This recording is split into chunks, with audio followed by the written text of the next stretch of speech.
hell happened to my M&Ms? Oh.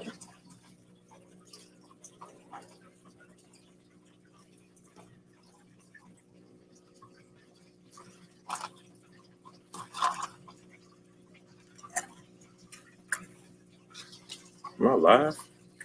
Oh, snap. Hey, yo, what's cracking?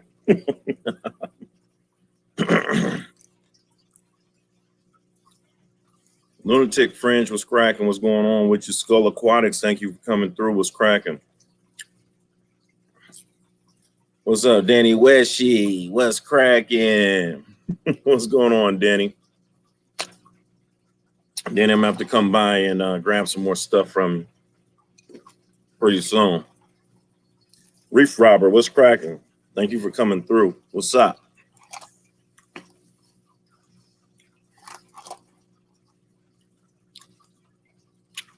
Lunatic Friends, Skull Aquatics, Danny Weshy, Reef Robber. Appreciate you guys for coming on through. How's everybody's Monday, man? Weshy, you have to work today? How was it at the gig?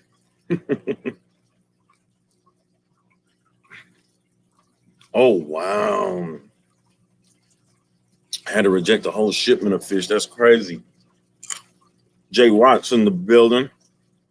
What's going on, Jay Watts?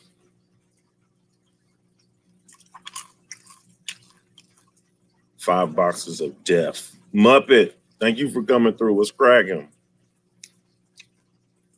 That's crazy.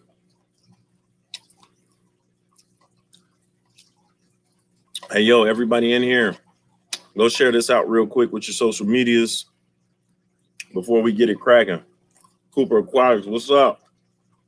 Hey, I'm a little late sending your stuff out, Coop, but it'll go out before I get on the plane to Aquashella. Straight up. PB was cracking. Friday, I'm in Florida, PB. We gonna know what's cracking. We gonna crack it open for real. Monica Lynn, Mod Extraordinaire, what's cracking?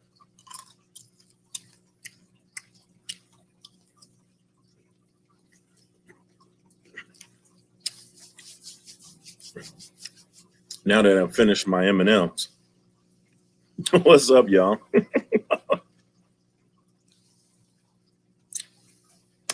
You already know, PB. We're gonna crack that joint open. I'm bringing something down too, G.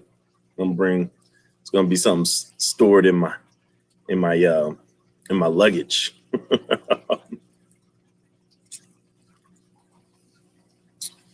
What's up, everybody, man? Thanks for coming through. Yeah, man.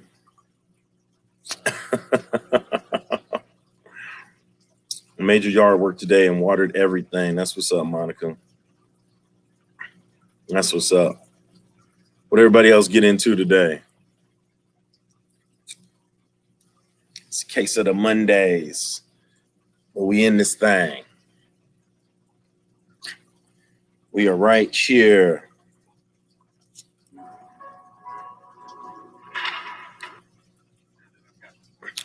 Did anybody like my trailer for myself today? Had that beautiful picture of the whale. Sookie, hockey, hot, Sookie, Sue. You sock it to me. I sock it to you.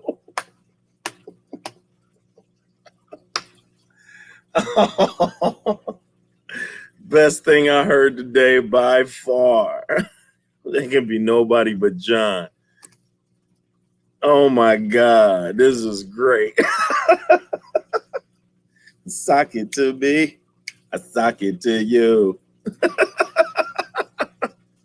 Right on, John. Thanks for throwing that in. That's great. What time am I getting on Friday? No, BB. I'll be there on Thursday, my G. I will be there Thursday at 12 o'clock. What's good, Mark? Thanks for coming through. Everybody say what's up to Mark, man. Graduated with me in 1998 out of the illustrious U City High School in St. Louis, Missouri. Oh my goodness. Larry D was cracking. Thank you for coming through, G.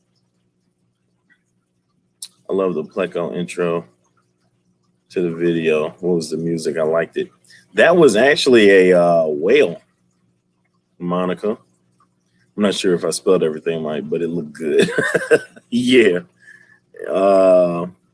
You sock it to me, I sock it to you instead of Saki, I think. But it's great. 98 U time, you already know. Yeah. And look at Jay Watts, The Last Dragon. You already know what it is. Hey, John. If you guys don't know John, like I know John, man, John is a great guy. A great guy. He knows a lot of stuff that I don't expect a lot of people to kind of like know. No, not like John. What up, S. Dot? What's cracking? Thanks for lurking. The Last Dragon, yes. It's a timeless classic. It just does not get old. I was watching Soul Men earlier today with Samuel L. Jackson and Bernie Mac. Rest in peace, Bernie Mac. And they had some comedy scenes in there that were hilarious. Soul Man. Yeah, man. So look, this is all about you all today, man. It's all about the chat. John and I have almost the same taste in music, almost.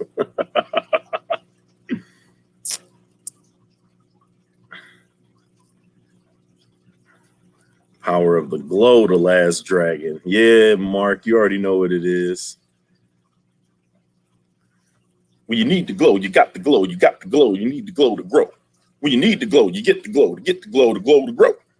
When you got that glow, your body know when you got that glow. You'll feel it when you got that glow. The power. This is, man, look, y'all don't know. Y'all better go get it. I'm liking on my water changes. Got to bust something out. Keep it going. Right. We definitely got it. It's the power of elevation. You gotta know that, man. Look. Oh, God. I got to watch it. I got to watch it.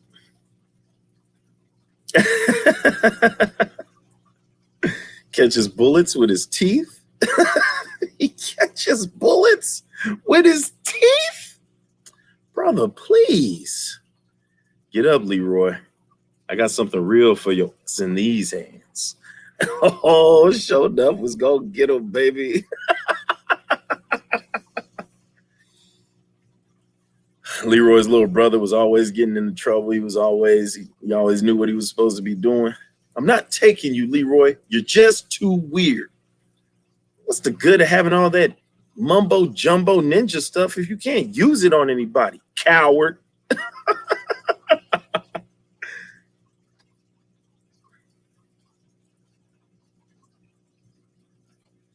Oh yeah, for sure. Yep. Next bonfire, Mark. Definitely got to have it there. Definitely got to have it there. But listen, this stream tonight is for my chat. I know that I have a lot of panel guests that have come up recently since I've came back on with the live streams. Some better than others, but I tend to neglect my chat sometimes because I usually get so into talking to the person that I'm interviewing and definitely throwing them in the hot spot and asking those questions and getting some of those personal answers. So this chat is for my busy fish chat, my busy chat. You guys have been stellar coming in every Monday and enduring and the hilarity that ensues mostly. So I definitely wanted to take some time to shout out my people in the chat. If we have questions, maybe we get some answers, some possible solutions, and maybe I can throw somebody up here in the hot spot near the end of the stream. You know what I'm saying? So we'll see what we got. Danny, I took home a rescue betta today from the store. I've been helping him fight a tumor on his face for over 2 months. It's almost gone, but my boss wanted me to take him home. He's gorgeous. That's awesome, Danny. You guys have some great betas anyway. Those ones that you guys showed me, that platinum looking one, it's definitely pretty cool. The shimmery samurai mystic, I don't know what you call it. It was something. Texas Fish Room, thank you for coming through. Out of the blue aquariums, what's cracking? Haven't seen Out of the Blue in a minute. What's up with it, man? Thanks for coming through. Black Samurai, that's right. Black Samurai ones are awesome. Yeah, Red Samurai too. All right, yeah, there we go. There we go. Right on. Out of the Blue aquariums, man. Everybody say what's up, man. This is great. So yeah, I want to kind of go over some of the things that I got planned for the channel, man. As you guys know, I'll be heading to Aquashella. I'll be out of here this Thursday for the weekend shenanigans. I already have like a full itinerary from some of the Florida fish keepers. Aquafunk said he's gonna mosey down. PB Aquatics said he's gonna head out my way. And these guys are going like 2-3 hours away from home, man. Just, you know, I'm pretty sure they're going to the Aquashella too, and it's not just for me. Aquarium Insider, thank you for coming through. But hopefully I can get down there, and I've got Dan from Consolidated Tanks. He the one that helped me and Funk get the fish to Joe Munoz. He will be down there too. Is going to show me something exclusive. So I will hopefully have some pretty stellar video coming from there. I'll try to get it out as soon as possible, because, you know, as soon as I get down there, every video is going to say Aquashella, Aquashella, Aquashella. So I'm going to try to do something a little different.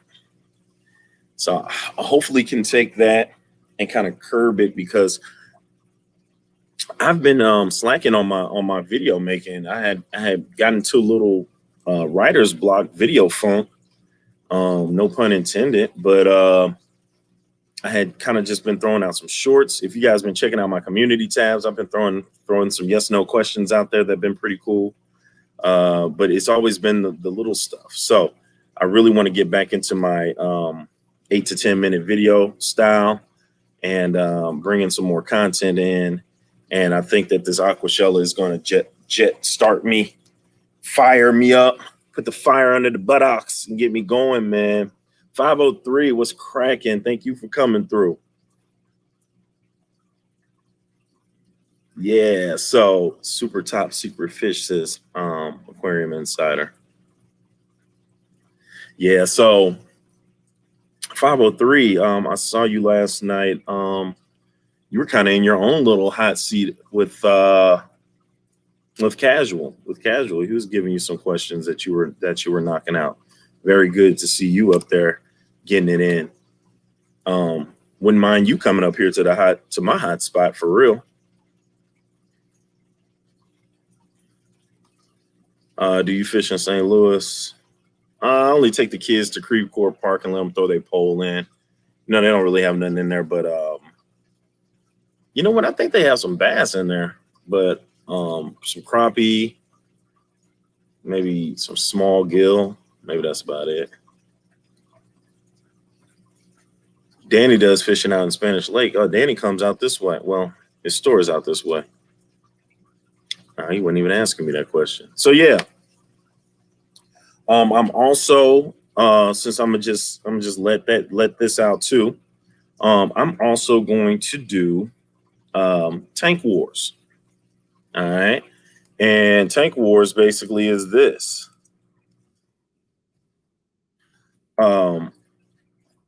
Every week, I'm a spotlight a tank that people send in to me via Instagram or Facebook, and I'll pick one for the week. I'll showcase it on the live, and at the end of the month, I'll have you guys as the chatters. We'll pick one to be the winner, and I'll send some giveaway stuff too. So Tank Wars is coming up. I think it'll be fun. I think it'll be a way to just kind of showcase some different tanks. A lot of you guys work really hard on your tanks, on your scaping, on the fish that you pick. You guys have a lot of rhyme and reason for your stuff. I think it needs to be celebrated. And tank wars. Yeah. So I think that'll be pretty cool. Matter of fact, we could start today. I'll do a teaser commercial on my channel and see if I can put it out there, and we'll see what comes in. We'll see what comes in by the end of the week. So if I start it on our live stream on Monday, then I'll maybe cut the entry off on Saturday or maybe Sunday morning or something like that, so that Monday I can have a time to showcase what I figured maybe was the few that I liked, and then give you guys a chance to kind of pick that one for the week. We'll get 4 for the month, and then we'll pick one out of the month, and I'll send maybe I got some new stuff too. As far as merch, that's another thing I wanted to show you guys. Should I show you guys the real thing? Yeah, I'll show you guys the real thing. Be right back. Hold on. Show you the real thing.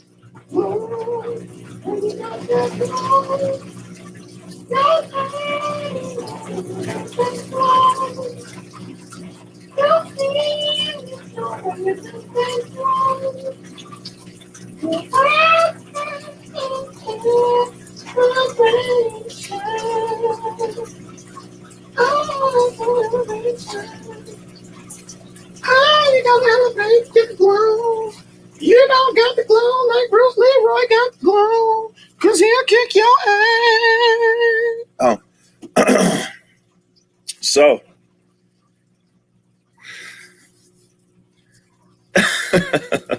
Right on. So here we go. So my website will be coming out probably a couple of weeks after Aquashella. John Hudson from KG Tropicals was in here. He will be in the hot spot after Aquashella. Before him will be Ben Ochart. He will be here after Aquashella that Monday afterwards. So he will be in the hot spot. So some things to put on your calendar. So everybody has seen my Fishy Biz towel. Okay. So on the website, this will be in the merch section. All right. But what you may not have seen is my alternate logo, Fishy Biz Aquatics. What do you guys think about that?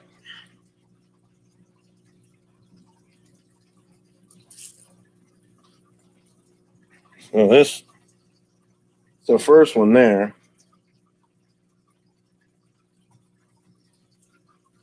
That's the alternate. And what am I going to do with the alternate? Well, if I decide to get into something like maybe like some polo style shirts, where you can have the alternate logo on there that says Fishy Biz Aquatics or something like that. It could be, I did it on this one here. No, it's not on this one here. But everybody has the white shirt, figured out how to put it on black background. So there's the black Fishy Biz Aquatics shirt. The back, of course, the Biz 45. That's my shirt.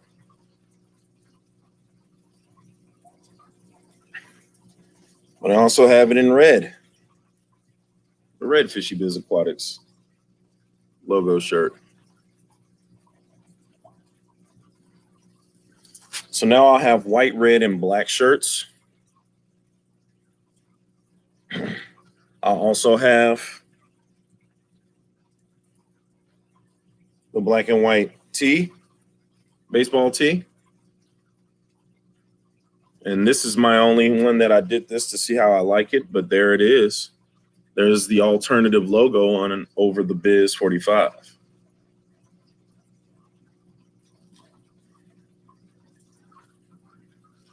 So just some things I've been playing with.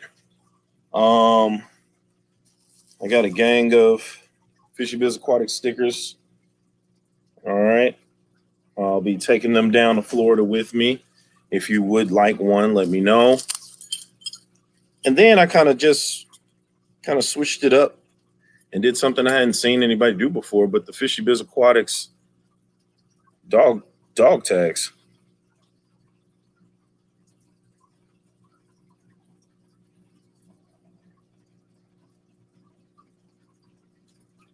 I think they're pretty cool. So I have a lot of these kind of printed up. I probably won't have them for the shell. I just have these ones here. But my last people that I sent my last shirts and stuff out to, they were able to get one. But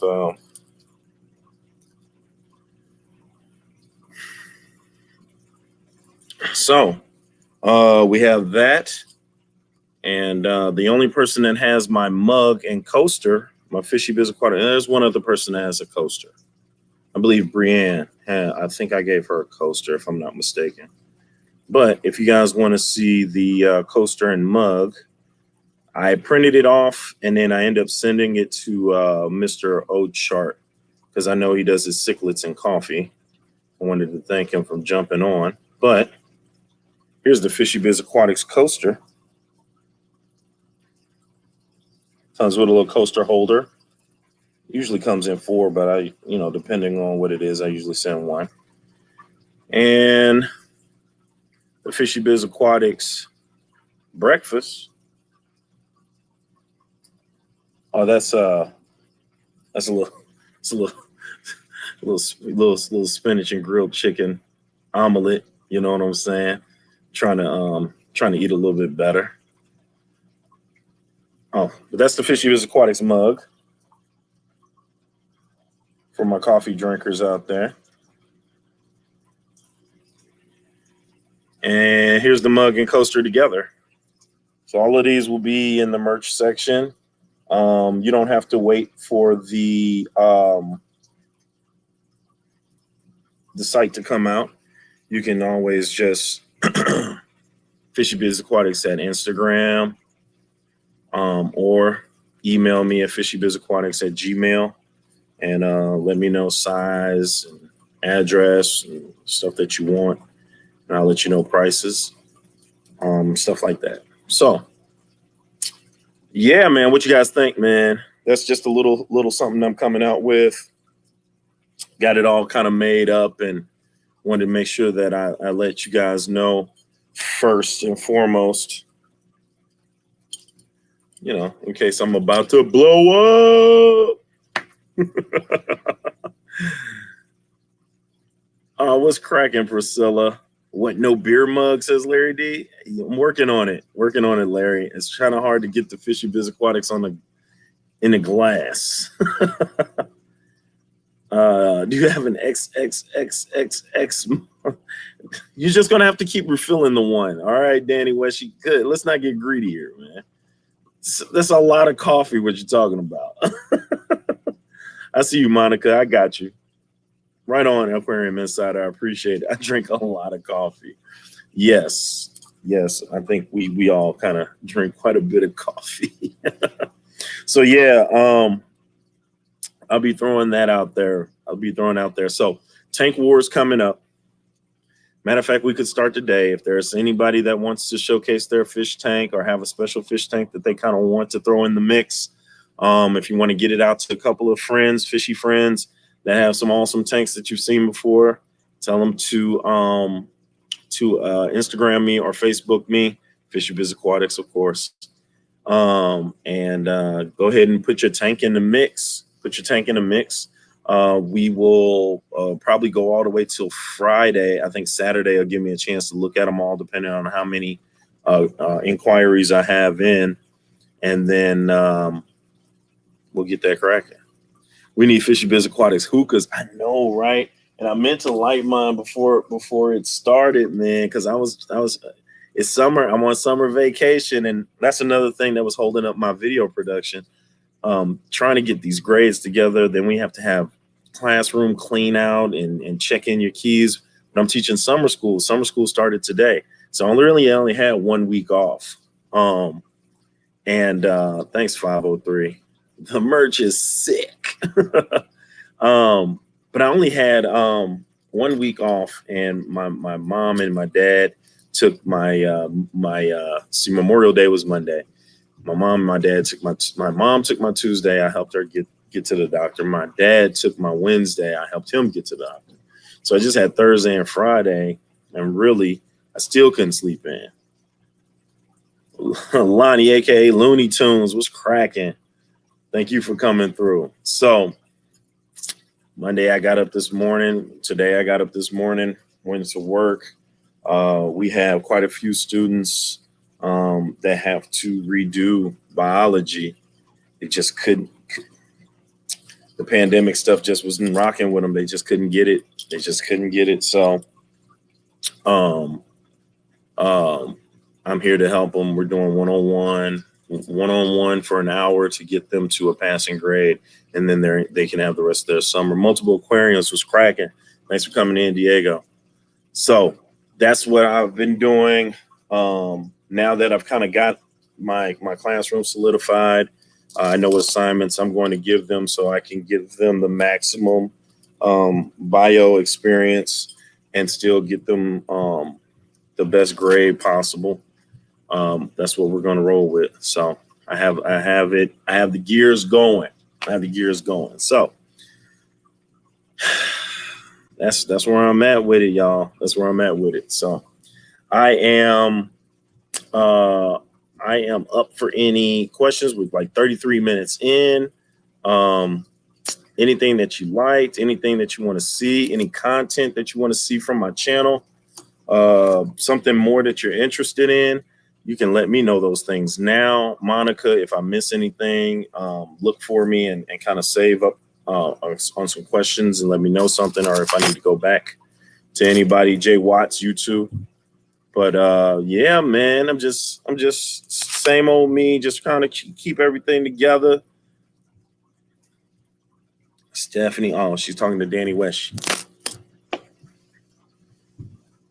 Show me your Africans. I would, but they just finished killing something. It's killing season. Like the summertime is killing season. Like he's eating something dead now. I never did get it out. Like he's, yeah, look at him. My blueberry is just, I really just got to I got to do better with those guys. Like he's chewing on a carcass. I don't know and I knew it was one that was going to die soon, but they've been getting like over aggressive. And anybody that has African cichlids, they know that they can get super, super evil at any given time. But yeah, I have a couple of blueberries in there. I've got a sulfur head in there. I really just wanted to make it an all OB, but I think I actually have another holding female in there, which is great. I'll get some more babies out of the mix. So matter of fact, I think I might have 2 holding females in there. But yeah, Danny, I really gotta revamp that tank. I need some aquascaping lessons because I just don't know what to put in there. I don't know what to put in there. So I'll get that together. My compressor seps are doing really well with the Julichromis as their partners. My Dojo Loaches are doing well. My Rasboras, my Harlequins are doing well. And then in the 60-gallon, I have the Harlequins, the Farewella Catfish, and the red and blue Colombian Tetras. I'm down to 3 Cory cats, though. It has just not been a fun day in that 60 for the Cory cats. Fish Tropic was cracking. I have some OB babies. I could get you some. Yeah, you know what? I've got some growing out in my bow out over there. I've got 2 holders, which I'm pretty sure they're going to be OB babies. So I'll be rocking with OBs. But you know what? I'm I don't know, man. I'm thinking about maybe getting some Maury Dolphins for real, like maybe turning into a Maury Dolphin tank, but might I don't know. I don't know. So much stuff. I see a Hulk something. Oh yeah, that's like the Incredible Hulk issue number 12. No, issue 102 of the Incredible Hulk on a big wooden poster um not cardboard. It's hardwood. So it's just kind of like a plaster on there. We have some gorgeous Maury at the store. I know I saw those and you guys got a lot of them. I like the albino ones that they have. Big J was cracking. What about the Discus skulls? Yes, the Discus will be going into 60, but every time I get some good news, I get some bad news like right back. So like the guy that I was supposed to get them from that has bred in the waters here in St. Louis. It turns out what's cracking, Riley? Any dissections tonight? No. It turns out that he is getting his fish from China, I guess, and they're not really bred in the waters of which I was told, and he sold to people here, and the Discus have died within a week, and and it just hasn't been a good experience from several people that I've heard from. Now, Discus could be finicky and still, but I don't know who to listen to, man. I don't know who to listen to.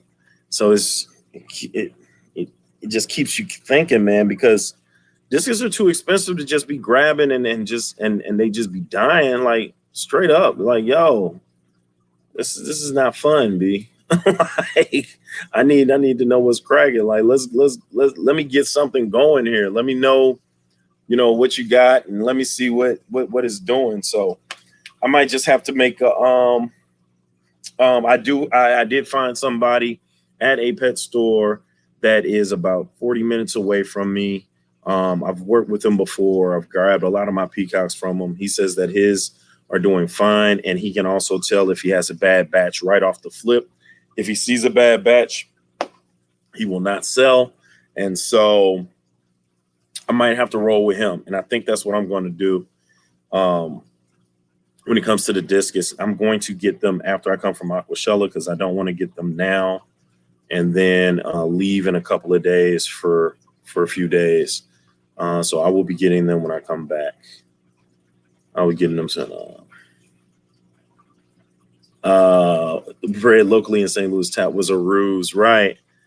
Danny, I was listening. I was like, oh, word. I was all about it. No, Petland, actually. Dustin at Petland. And actually, he was going to go order some fish, but he said he had an abundance of Discus in already. So he wasn't going to make a Discus order for a while. So I'm going to Aquashella, come back. And if he still has some that I really actually like, or rock with it. If not, then I'll order some from him when he makes his order, and I can just kind of tailor make my own tank. Busy, you trying basketball as a sport in high school as a student? Yes, I played 3 years of basketball in high school, and then I got a scholarship to a 4-year college, and I played all 4 years in college. And then I thought it was hot stuff, so I went to just kind of like see if I could jump on Chicago, like little Bulls, little tryout, little bring for you guys that really think you have what it takes. And I am, Dustin is cool. I am too short to play the position that I played in high school and college. In high school and college, I played power forward. I played pretty well too. Like I have a quick first step. I would dunk on your big man, arms stretch long, get busy. But when it comes to NBA guys, 6'4", 6'5", That's point guard height. You're not messing with no 6'10" guys, no 6'11", 7-footers trying to say you're a power forward center. It's all bad. So I went to coaching basketball. I've been coaching basketball for like 7 years. Did you ever get bullied while in high school? You know what? Twice when I was a freshman. I was super skinny. I didn't get into my height yet. Really wasn't bullying. It was kind of like just like, dang, like this is how you guys are. Like this is crazy. But bullying in me doesn't work really well because I have a super bad temper when I just can't take it. Like then it's like a blackout and it just is all over after that. At one particular time, it was a swimming pool. It was gym, and then there was a brick involved, and then there was like blood all over the pool floor, and then they had to cancel pool for the rest of the semester, and that's what you get. Keep the Nate Robinson mentality. Yeah, Alan is a different breed. He is him, Spud Webb, Nate Robinson. They are some phenomenal. Like you don't get those all the time.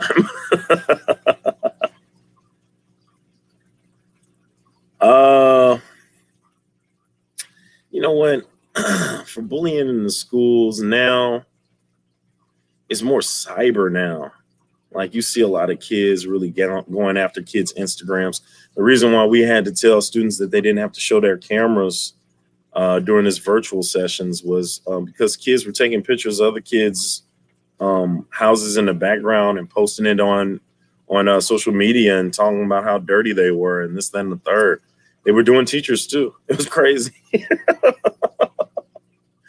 I see a lot of that. In the school, I really haven't seen too much bullying in the school. Back in the day, you used to have to throw down, you know what I'm saying? And nowadays it's just, I don't see a lot of it, but, it's bullies really, try to show off, flex and all of that, strengthen numbers with all of that stuff. It's safe places that you can go to kind of avoid. Definitely let somebody know. Teachers are usually, in the better schools, teachers are always on the lookout. We stay at our doors during passing periods. We kind of walk the halls during our passing periods, just so we don't catch, a lot of that stuff. So daily to push forward. Now that you're being questioned. What motivates me to daily push forward? I love life, man. How you guys see me here is how I am in real life. I have an overabundance of energy. I like what I do. I just have a lot of fun, man. Just kind of getting up and going forward. I've started a huge family. They're getting bigger, and growing. So that leads to, bigger house and gotta get more money and get more opportunities and all kinds of stuff. So really just getting up and doing it, man. It's just motivation in itself. Riley has all the questions. How has the teaching and learning changed today when compared to your days in high school? Lot different. I'm an 80s baby, so I was in high school in 94. 94, I was 14.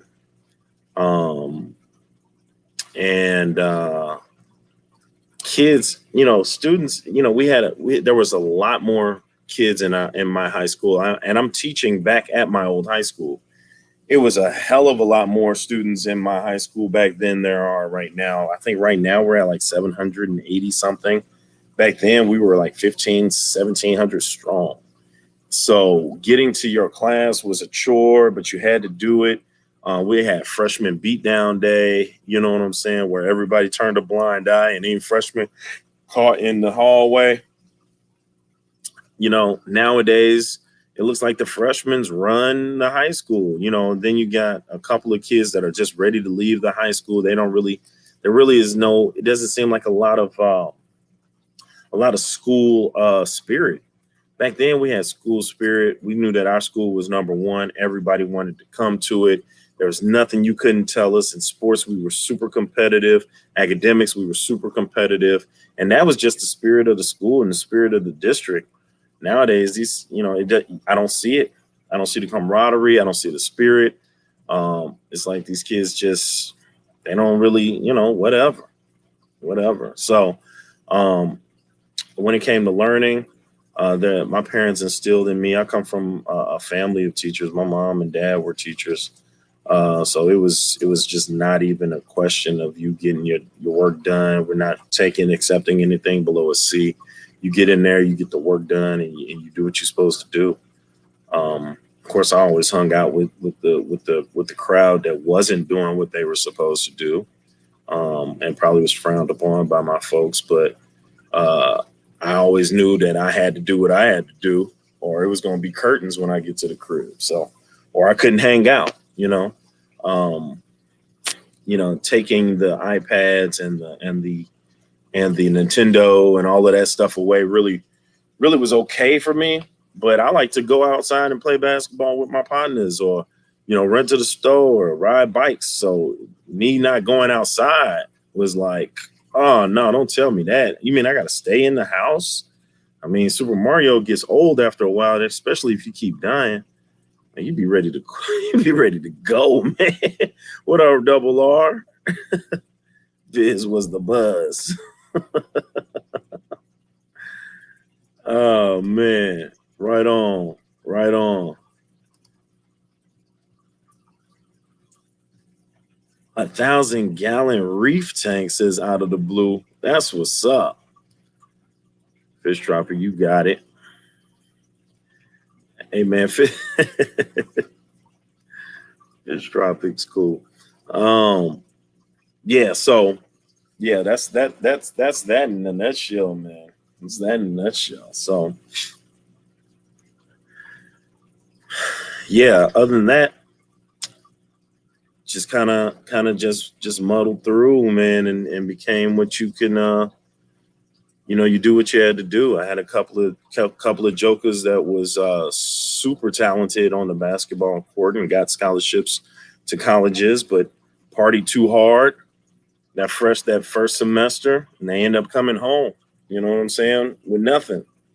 One thing I tell my seniors, every senior class that I have, or the seniors that I know that come to my classroom, I let them know, like, yo, you want to see girls and you want to have party and you want to be to yourself and do what you want to do, stay in college. How do you do that? Do the work. It's going to be a party every night.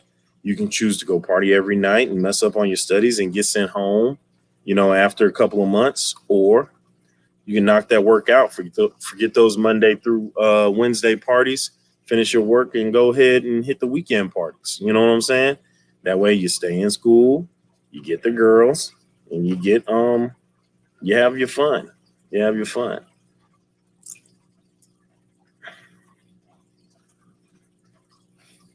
I couldn't bring no C's home, so definitely I was an AB student. I think I got a C in math. Math was just like my worst subject. Odes was cracking. Thank you for coming through, my G. Face-to-face teaching for me is the best. I teach freshmen. It's hard as for them leaving 8th grade and then having to be on the computer and not even get a chance to check out the high school, which is like every 8th grader's dream, is to get to the big show, get to the high school, get lost. It's huge, it's different. There's several grades in there, and yeah, man, it's 7 smash days a week, right?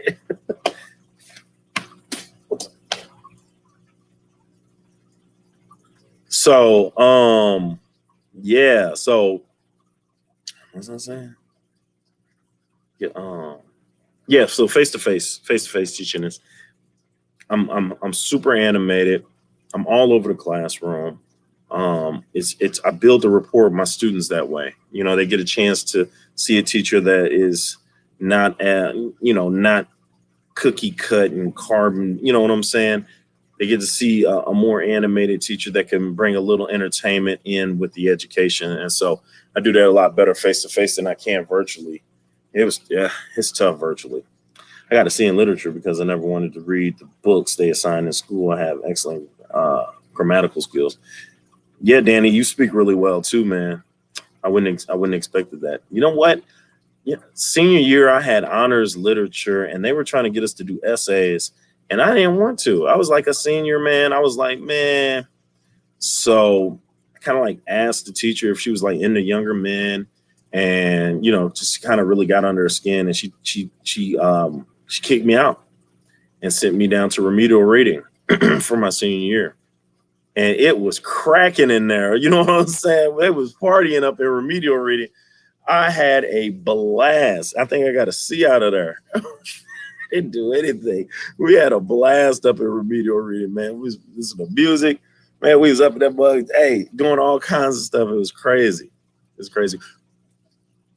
If 3000 was in here, he would tell you when she told me to get out of her classroom, I did the Jerry Maguire when he said, I'm not going to do what everybody thinks I'm going to do, which is just flip out. All I want to know is who's coming with me. Who's coming with me? She was like, get out. This notebook and my book bag are coming with me since no one's coming with me. And all my partners was in that class just looking at me. They weren't even coming with me. I went down to remedial by myself. It was fun.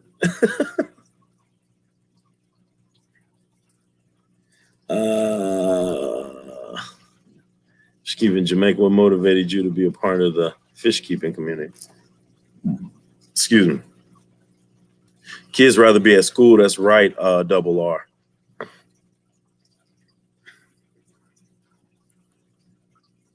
When it comes to fish keeping, I've kept fish for, I guess, ever since I was like 12. Probably not successfully. I still don't think I keep fish successfully. Looking at the bodies that these cichlids keep bringing up. They ate my pleco, cuz. That big pleco that I had in there, man, they ate him, cuz. He was like 7, 8 inches, G. Dude, ate him. Like, through the belly, and I don't know what happened, man. I was so upset. That's crazy. I don't know how he died, man, but they ate him, bro. They ate the armored catfish. These are some vicious little mothers, boy. I swear. Like, hey, you get you some cichlids. Hey, prepare for death. Straight up. They go around the corner looking for you. Look, I like you today, but I'll kill you tomorrow. Like, it's over. Like, I never meant to hurt you. I meant to kill you, but I never meant to hurt you. If you had a chance to relive a particular year in your life, what would it be and why? I probably would. Man, it's like 2 years I would do. Oh, yeah, you already know the Infinity Glove is back there squeezing the life out of Superman back there. Well, I really want to get whatever Invisible's dad, whatever his symbol is, Omni-Man, he'll squeeze the life out of Thanos, bro. Dude is hard. Yeah, you do feed. I do feed them. You know what? I like feed them every other day. But yeah, they go crazy, man. I would relive. I like my senior year in high school, man. I had such a blast. Senior trip, I didn't go on senior trip because I was working. I really would do that over because all my partners went and it was a blast. They showed me the pictures and stuff, and I missed everything. It was in Florida. But senior skip day, all of that stuff, senior prom, a lot of fun, man. Invincible comic book #1. No, but I watched the whole Invincible thing on Amazon Prime. It was off the chain. My next would be, of course, 22, 23. It's a great age to be because you're legal for everything. You're not old. You're probably in the best shape of your life. I was like a little bit out of college, kind of just had my own crib, car, was rocking, was in downtown St. Louis doing promotions for Nelly and the St. Lunatics and Murphy Lee. We had Gabrielle Union come to a couple of our parties. We had Tank. We had Neo. We had a couple of people just come through, man. It was just a good time. Definitely a good time. So that would definitely be a relive part of my youth there. Yeah, that Invincible show was off the chain. Fish Robbie says 24 was nice, right? Yeah. Yeah. Once you get into adulting and you get married with children, it's like Al Bundy. Like I used to watch the show and be like, oh, this guy is so funny. That's funny. It can't be like that when you get married. Yeah. Yeah. He used to sit there and he used to just issue out the money. Look, Peg would get hers, Bud would get his, Kelly would get hers, even the dog. You have to give the dog some dough.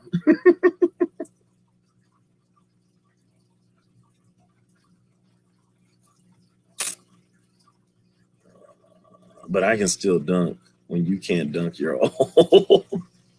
I tell you what, Fish Tropic, look. I dunked.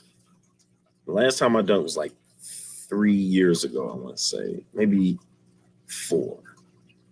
And once I finish slim trimming up, I'm going back out there again. Because I used to be the best. I used to be, if I could find my video.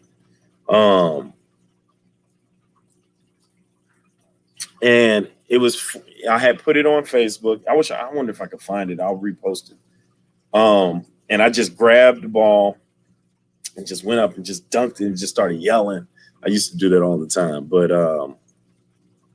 I get back into that shape. It's going down. If I can get down there, I've been looking at a lot of 50-year-olds, 43-year-old, 45-year-olds that just kind of just like put their mind to it to get back into shape. You see Will Smith doing it, even though, they got trainers and they got people to cook and stuff for them. But I can eat lean. I can eat no carbs. I just got to stay disciplined with it. You know what I'm saying?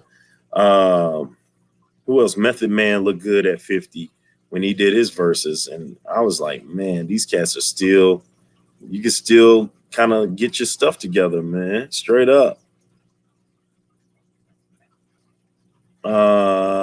Do you enjoy your current occupation? Yeah, no, I don't see teaching as a job. It's definitely it's fun, man. It's fun. I get a different crop of students every year. I get to reinvent myself. I get to teach better. You know what I'm saying? Especially when you're teaching the same subject for years, you get the chance to make sure that you on your craft and your skills and know what works and know what doesn't work. So you don't have to go through all of that anymore. Yep.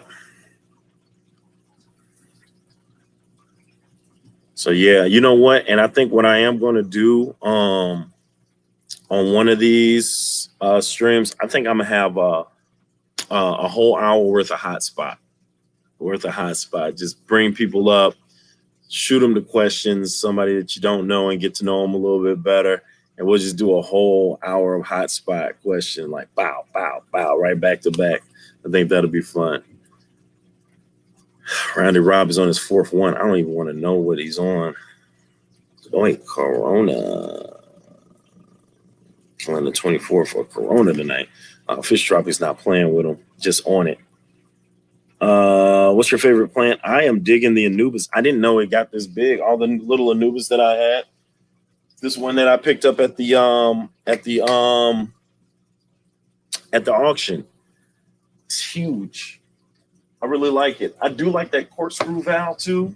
It just hasn't grown out as much. But yeah, that it's pretty cool. Young Joe Munoz is back into place. Little Joe. Tiny Joe Young. Who are spending 7 hours a week with their hands in their fish tank? That's a great question. Who spends 7 hours a week with their hands in their fish tank?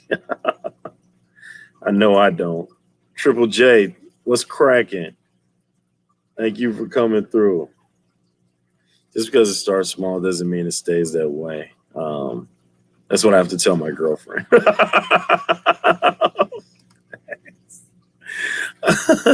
You're a grower now to show her?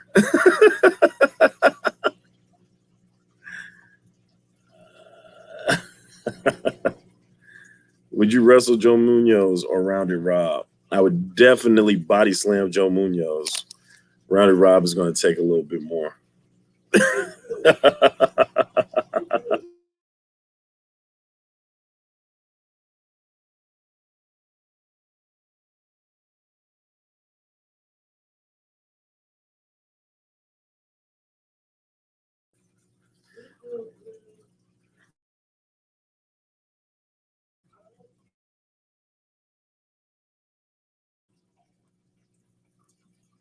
Just kidding. I don't have a girlfriend. Can someone please spend that much time in a fish tank unless you have a store or breeding operation? Mr. Green, STL in this piece was cracking with it.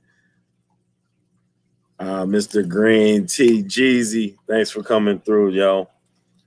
Biz couldn't wrestle himself out of weight per bag. Joe Munoz, you're too little to talk that tough. Straight up. I was straight up smash you, son. Joe Munoz thinks he is he's the smallest Ultimate Warrior ever. Like that little guy, he's a little Mexican Ultimate Warrior. I tell you what, you don't know what to do with me. Oh my God. He doesn't snap into a Slim Jim. What does he snap to? Snap into a tostada.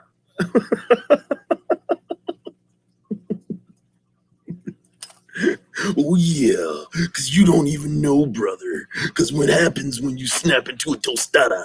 Oh, it gets all over your hands, and it gets all greasy, and you just don't know what to do with it. But I know exactly what to do with it, brother.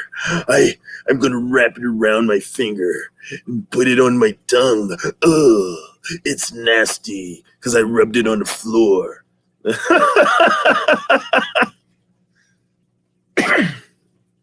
Oh my God, Joe, you're too little to hot box with gods, man.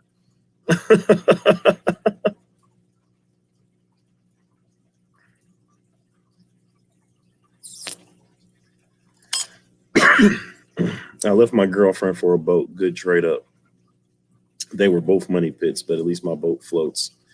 Drives straight to the point and likes it when I drink on her. Floyd fights winner of Biz and Munoz. Oh my God. Oh my goodness.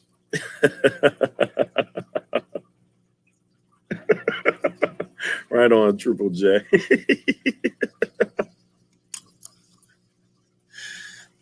I went to a coworker of mine's bachelor party, and it was Hulk Hogan themed.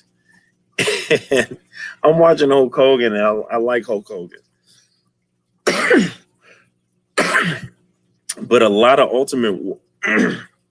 a lot of Randy Savage Macho Man quotes kept coming up amongst all the Hulksters, and we were like, dude, that's Randy Savage. That's not Hulk.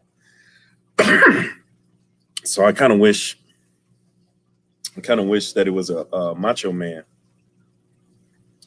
I do like The Rock though. That's one of my favorites. How many languages have you actually spoken? I attempted to take Spanish in high school to no avail. The only thing I know in Spanish is chicla a basura, which means throw your gum in the trash, and silencio, which means be quiet, because clearly I was talking in class and she didn't allow gum chewing, and I would come to class with gum and try to chew it so she didn't see me. So I'd just be sitting in class. And then when she's not looking,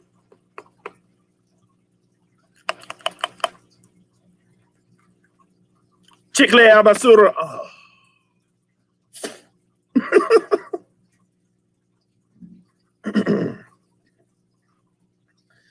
I don't know, Danny. I do a lot of impressions, man. I do a lot of them, and I don't even realize that I'm doing them. I like watch stuff and just kind of like do it, and it's just be a lot of people love it. I can't even think right now, but The Rock was one of my favorite wrestlers. He used to trash talk, be like the absolute best. It's in a moment thing, right, Danny? Exactly. Ultimate Warrior for Rounded Rob.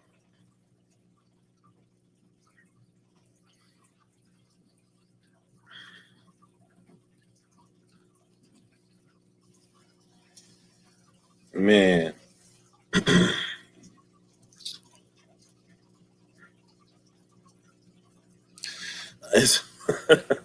When they hold out their hand and ask for the gum out of your mouth. Yeah, that's nasty. You just spit all in.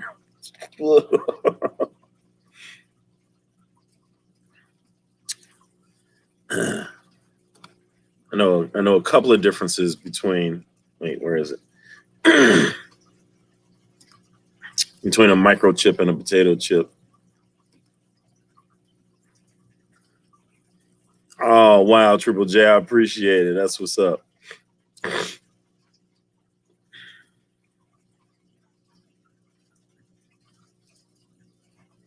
My favorite movie of all time is Boomerang. Take it back. Coming to America, the first one. I watch it every time. Only second to Last Dragon. Last Dragon is just one of my favorite movies. Rally, you've been asking all the questions.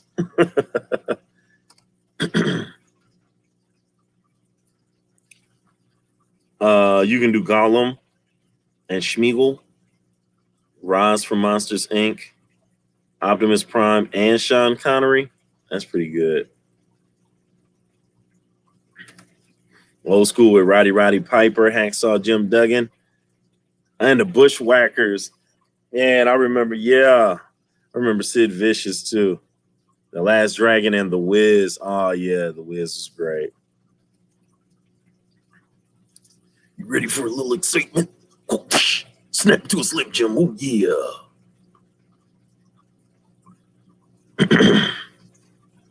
Joe was a Doberman commercial, but got cut. He was only a quarter size of a man.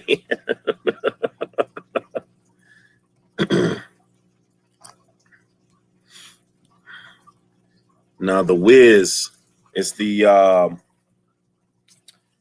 black version of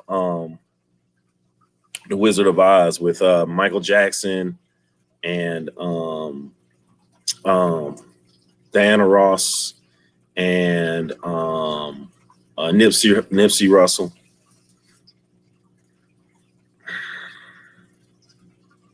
The Wiz. Yeah.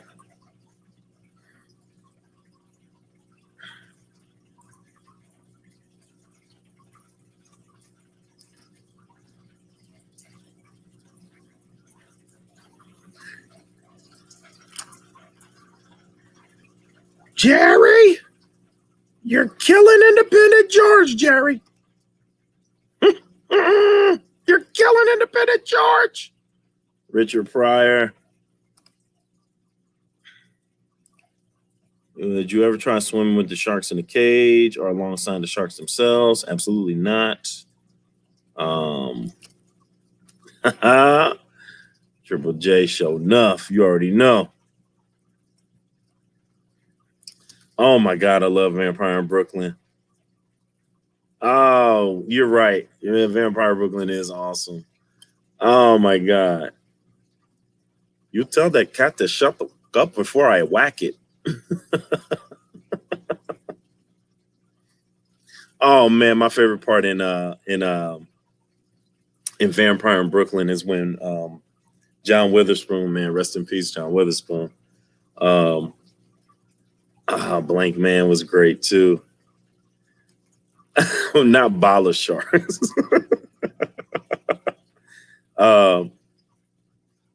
Is when he saw Eddie Murphy turn into the wolf.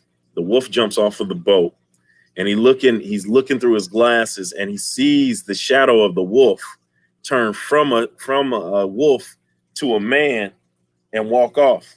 So the police come and they ask him.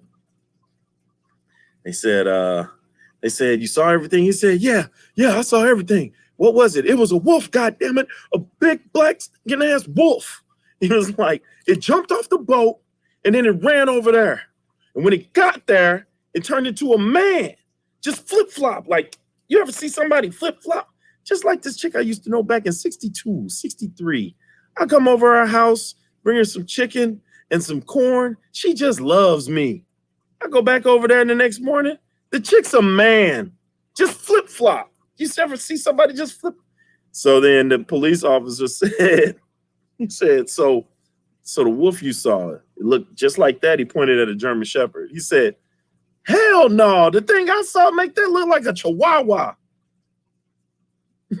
He said, you ever seen a wolf man? He said, yeah, to the 25th power. 40-year-old version, something about Mary, great.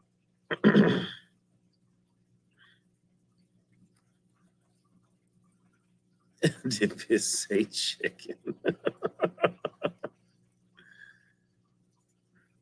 I did say Chihuahua. Where's Joe? Oh, Tiny Joe Young, where you at?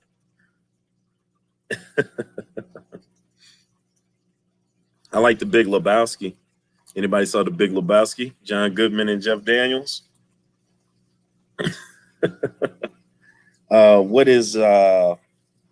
They had a guy in there named Jesus. He's an awesome bowler. He couldn't understand this day of rest. What's this day of rest? He was mad as fuck. The dude, absolutely. We are nihilists, Lebowski. We care about nothing. You know, don't call me Lebowski. Just dude is fine. Just call me dude. Her life is in your hands, dude. Don't say that. Her life is in your hands, dude. You told me to say it twice. Her life is in your hands. The mighty Joes, the tiny Joes. Oh, there is no hurting Joe's feelings. Look, here he is right here. I knew. Here it is. BIZZY, the only guy that's fast enough to strap a bucket of Kentucky Fried Chicken on his back and run through Ethiopia. What the hell? Why? Why? Why are we going international? I didn't watch The Army of the Dead. I got some mixed reviews about it. Which fish in your collection would be your last fish you would ever think of giving away? Hell, they could take all of these fish, but my last ones is probably going to be my gold head Capriciceps. I love those fish. And I know they grow slow, so I can't wait to see them get bigger. This is my boomstick.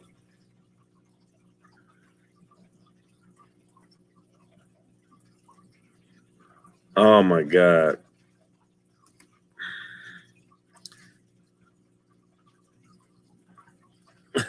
Biz just bring wine. God is blessed. Smash the thumbs up. Right on, Fish Tropic. Appreciate it. It is Tiny Joe Young when you refer to Joe Munoz. Tiny Joe Young is a powerhouse compared to that can't. You must have made a mistake here, Rally. You've been really, really been, doing really well until you put this in here. he's Joe Young isn't even a brick house for him to be a powerhouse. He's more like whatever the first house the wolf blew down when he was getting ready to eat the piglets. He's that house. Whatever that house was made of, that is what Joe Munoz is made of. It's straw? Yeah, he's straw house is what he is. He's not a powerhouse. He could be made of sticks. He could be a stick house. He's not a brick house, not a powerhouse. He might be Mighty Mouse, Adam Ant, maybe.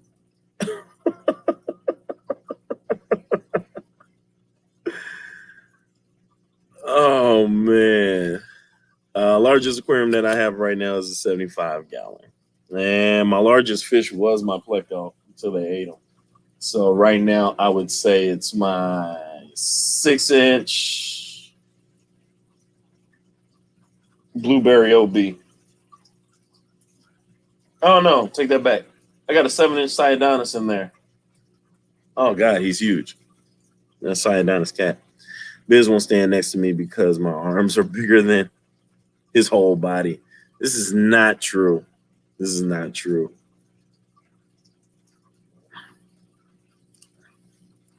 I'll pick Joe Munoz up and throw him back because he's too small. He's too small to keep. What was the movie where they sang She's a Brick House and it had older movie, you guys, had Sinbad in it. What was the name of the movie? Had Sinbad in it. And what's the dude off of The Simpsons, man? He was in SNL. Hi, I'm Troy McClure. That guy. Phil Hartman. Is that what it is? Phil Hartman and Sinbad. You guys are probably, you guys are all old. You should know. If Biz was a fish, he'd be a common pleco. If I would be a common pleco and you know how big they get, then you would just be a Cory cat. Oh, little Joe Munoz, still a bottom feeder, but the littlest one. Oh, house gas is, man, Fish Tropic be straight on point with the movies. Dude is a nonstop movie guy, man.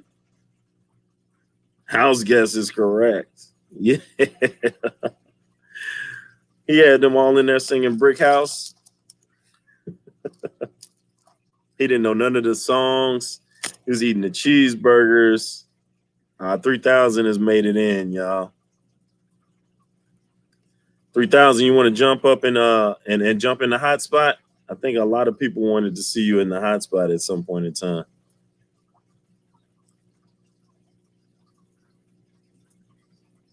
Funk would be a puffer. Yeah. Fahaka. Sinbad is great. I like Will Smith. He raps happy.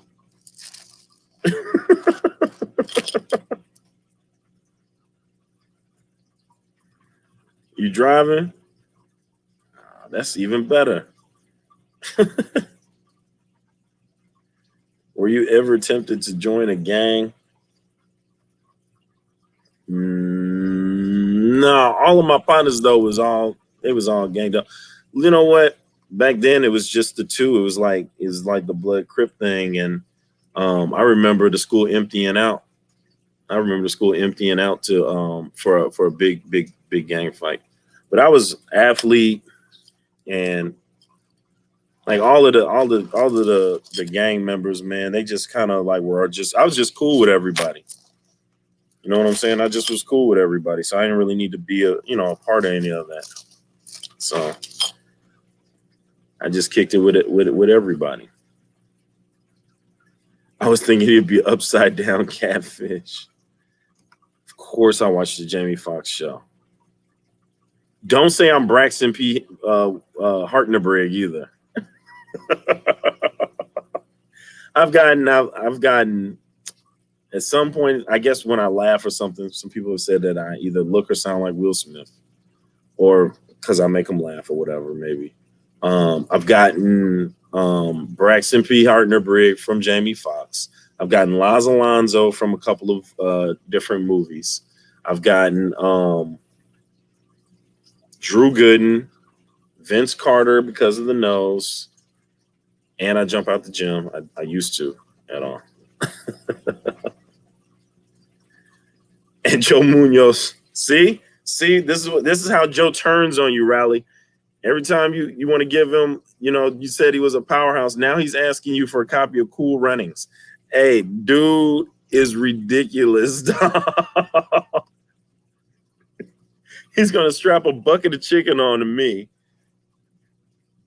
and he's asking you for Cool Runnings because you're Jamaican. That is sick. He's a sick little guy, man. Is this because of the Chihuahua and the tostada remark?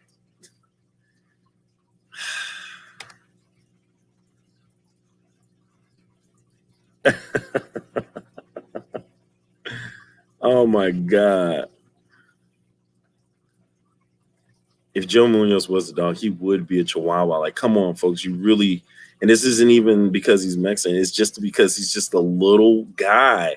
He's a little guy with a big bark, man. Like he'd just be nipping at your ankle.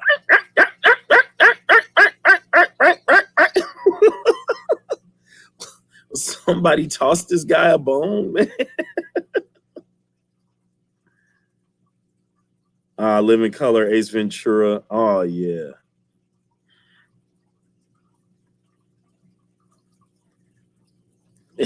Small dogs. Instead of now Vamos. Let's not get all Rachel. That's what funk. No, let's not get all Rachel. I like Joe, man. Rally was in Predator 2. He got smashed by the Predator. Booty Call. I watched Booty Call like every time it was coming on like every 2 days, like for a while. I swear I watched it like every time it came on. My favorite part in Booty Call was when they were looking for each other's feet underneath the table, like they were playing footsie. And then the girls stopped playing footsie, and so the guys were still searching for the girls' feet, and they found each other's feet. So Tommy Davidson and Jamie Foxx found each other's feet. They looking at the girls. The girls aren't making no sensual motions, like they're even touching feet, and the guys are both like, So they look at each other, and they was like, so Jamie Foxx's foot pinned Tommy Davidson's toe under his foot. And so he was pulling his foot from under his foot. He was like, hey, man, get these jungle rot alligator feet away from mine.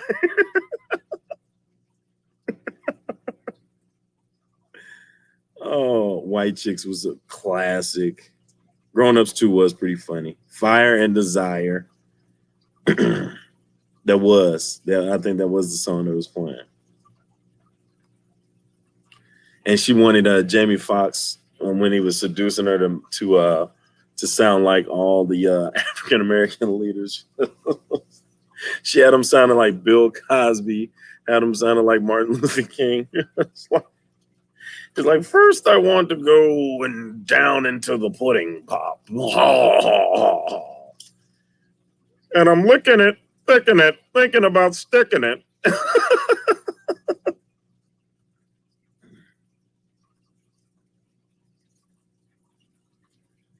Right. No, we weren't in that movie, Joe. Joe was sick. Joe, you were in Tokyo Drift. But no one saw you because it was a lousy movie.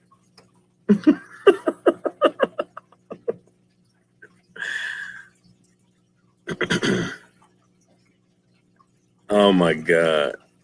Stifler from American Pie. Oh yeah, that's always classic. Remember Porky's? What was some of the other ones? Joe is Fievel and he goes west. Yes, absolutely. I'm so far away from home. Poor little guy. No, Joe is the remember All Dogs Go to Heaven?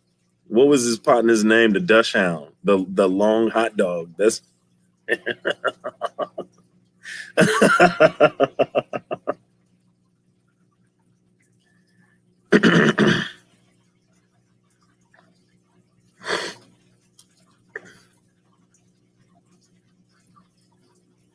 Oscar. Revenge of the Nerds.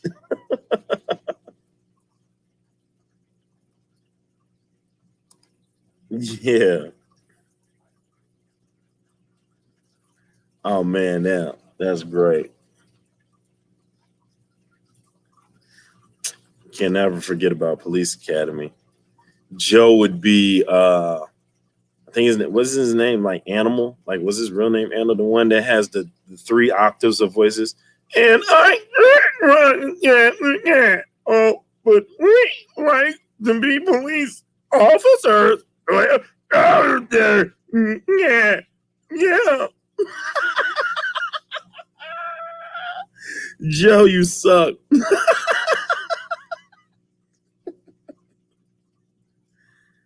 Oh my God. They definitely didn't. E.T., yes. Harry and the Hendersons. Oh my God. That was super funny. Cheech and Chong. Die Hard was hard back then. Absolutely. Tropic. Danny, that was the dude from Police Academy, the one with the 3 octaves of voices. Yeah. Bobcat. Yeah. Bobcat. That's his name. I really tried to go. Kind of like Pee Wee Herman, except better. Before Pee Wee was a pervert, man, Pee Wee's Playhouse was it's kind of weird, man. Hey, Die Hard, Die Hard. Man, I liked all the Die Hards, like straight up. Die Hard 3 with Samuel L. Jackson was hilarious too.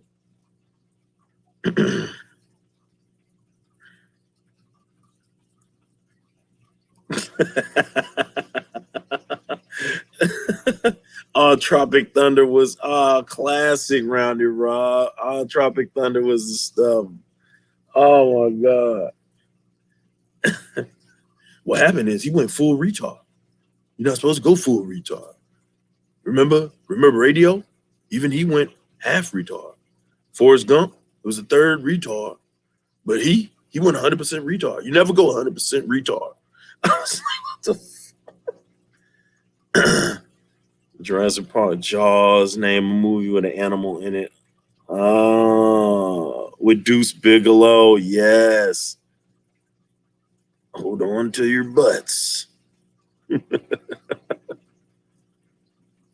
First thing you saw Samuel Jackson in Die Hard 3. I think the first thing I seen him in was Shaft. Well, I guess Shaft came after Die Hard 3. So maybe I want to say I seen him in something before that. I mean, he was hardcore in Shaft, boy.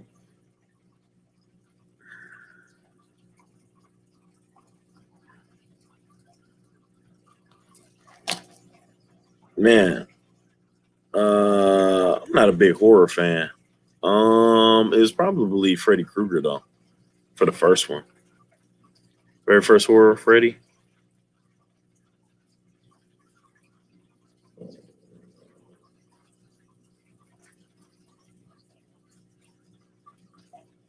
Cujo.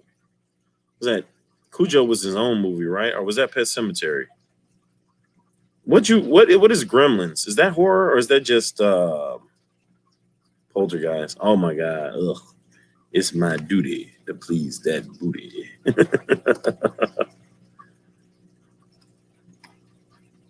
I don't like movies where you get that plays with your mind and your psyche on some demonic stuff, and all of that stuff is just my imagination runs too wild. I be thinking that the TV let it in the house and stuff. Ridiculous. Hellraiser, I remember those. Yeah, I think Nightmare on Elm Street, I think was that one. Danny Weshy, you would love psychological thrillers, wouldn't you? What about Tremors? Is Tremors considered horror? Is Gremlins considered? Is Goonies? Well, Goonies was. I guess that was it thriller? Maybe is thriller horror different? Yeah, I guess so. Split. That was crazy, bro. You never let them in.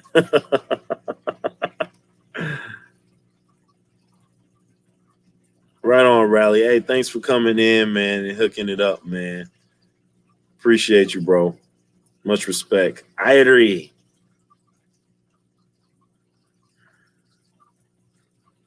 House of Wax. Species. I remember Species was pretty good. What about Aliens? Aliens was pretty good. I like Independence Day. When the little tentacled aliens came out and Will Smith just punched him and pulled him out and he was walking.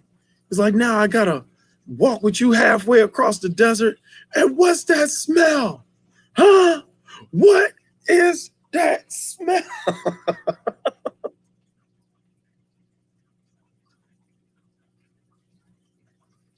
He's doing voiceovers for South Park.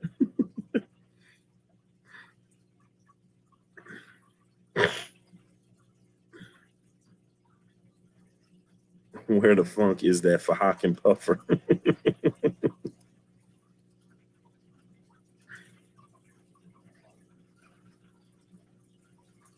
Right on, Riley, man. Have a good evening, bro.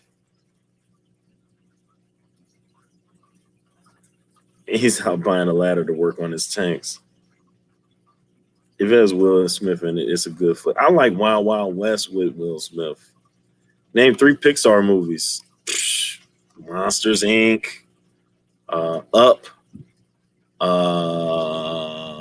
Monster House. I think Monster House was Pixar.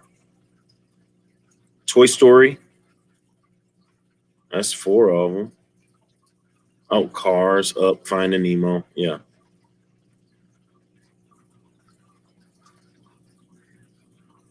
I like Monsters Inc. I like the where's Mike Wazowski?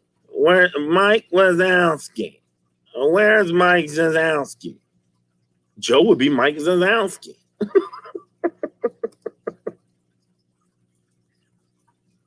Me and Joe could do a movie like that. I would definitely be Scully. He could definitely be Mike Wazowski.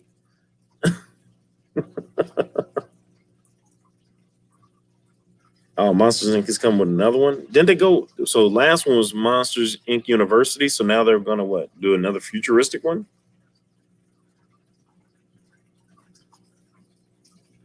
Oh man, Jackie Chan flicks. Come on, man. Name your 3 best karate flicks. Let's go. Roz is all throw.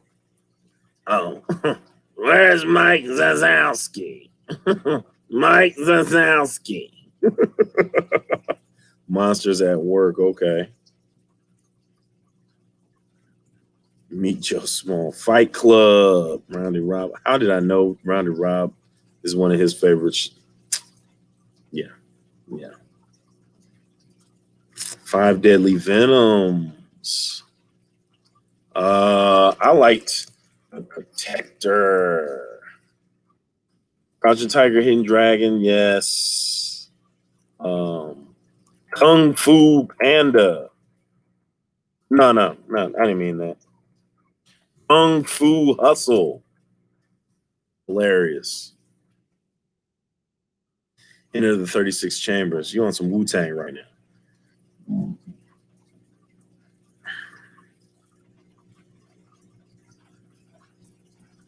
Kung Fu Hustle was hilarious, man. A girl named Joe. Is that a real one, or are we just ragging on Joe again? Kung Pao entered the fist. That was a ridiculous one. That's where he had the beavers as the nunchucks. Stella D in this thing? Stella D, Enter the Dragon, Bloodsport, and Best of the Best. Of course, Joe knows. And he's got two of my favorite, Enter the Dragon and Bloodsport. Best of the Best. Yeah, that's pretty good. Bloodsport was the stuff, bro. IP Man. I don't know why IP Man seems kind of corny to me, man. And he had him fighting Mike Tyson and all that jazz. Right now, Stella D, we're talking about kung fu movies. 3 kung fu men. Last Dragon is always going to be number 1 for me. Enter the Dragon, great. Bloodsport. Me and my dad used to watch that when I was little. He always used to put that on. But The Last Dragon, man.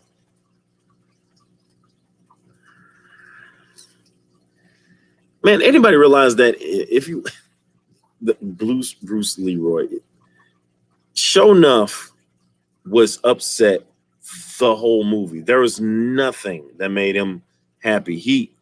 Even when he found him, still upset, pissed off, mad. When Eddie Arcadian was going to pay him, he was like, "You keep your money. You just get that sucker to the designated place at the designated time, and I'll gladly designate his ass for dismemberment."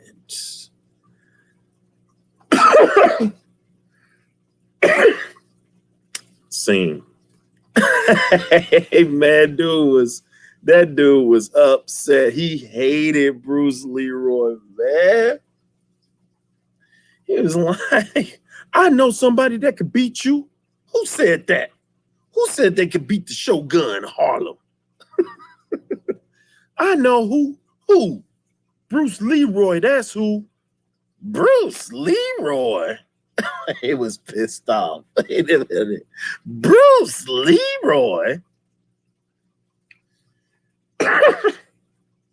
Oh my God. He did not want to hear that, boy. He was mad. And then my favorite part, when he goes in and busts up his dad's pizza joint. When he first walks in, he's like, yeah. He said, "I'm looking for Leroy Green." He said, "Well, I'm Leroy Green. Who the hell are you?" "Who the hell am I?" And then all his flunkies was like, "Sho'nuff." He was like, "The Leroy Green I'm looking for is a little pipsqueak sucker that thinks he's a martial artist." "Oh, you mean Junior?" "Yeah, Junior." And they all laughing about it. Said, "I don't know where he is. I don't think I'd tell you if I did." Snatched him by his collar. "You don't think you what?" He pulled his son. He said, "Well, I tell you what. You tell Leroy Green that I came by looking for him. And when I didn't find him, I was all broken up inside." Man, he broke their little stuff, man. Then he started tearing up the joint, right? "Be Cyclone, do it." They was breaking all this stuff up. So then they broke everything up, and it was a little it was like a video. It was like a video player, right? So it was singing. So while he was talking, he was like, "You tell that chicken." He goes back to it. "Who plays this garbage? Shut up, bitch." Boom, put his foot through it, right? "Hey, man, I don't own that. I don't own that. That's not mine." "You tell that chicken-hearted son of yours and now he's got to fight me. I was dead. Three Ninjas kicked back. I remember that. And I can never forget the Karate Kid. I like Cobra Kai. I like that. That was a good remake. Oh my God. Sure enough.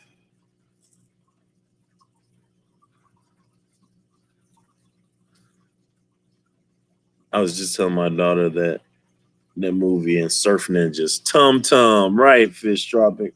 Rocky Loves Emily. Oh man. These are some great ones.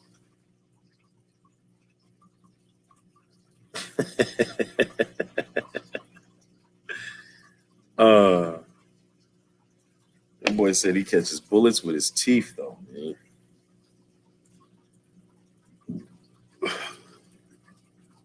Not the SFX is on point. I get carried away, man, when I start going into my little renditions.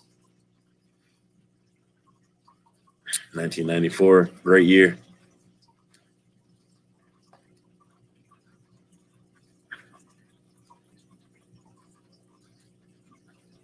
What's some favorite candy bars that you miss that you don't see as much anymore, or maybe you do? What's some good candy bars that you guys either used to eat or not eat, or what?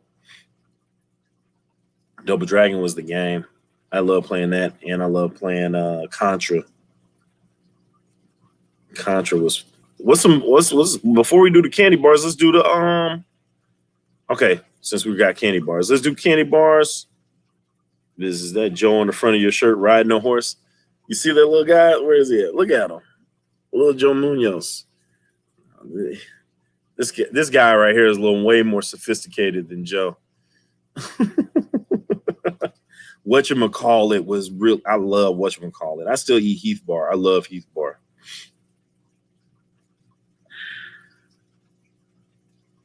Abba Zaba. I heard Abba Zaba in Dave Chappelle's Half Baked. He was looking for an Abba Zaba. Jolo Sport. That's a centaur.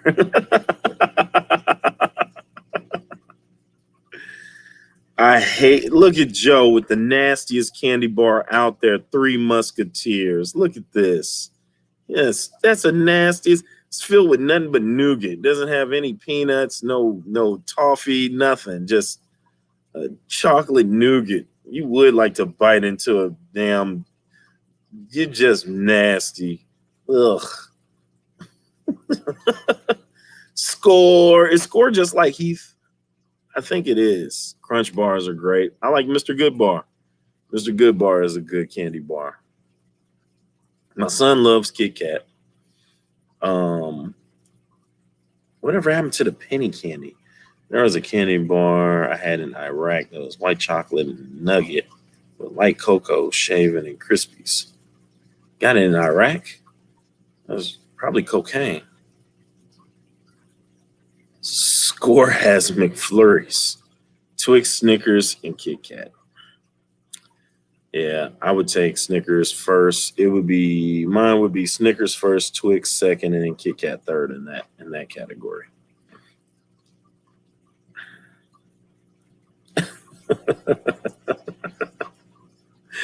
Anyway, she had a cocaine bar. Peanut butter. Oh, Henry. Okay, yeah, I remember O. Henry's.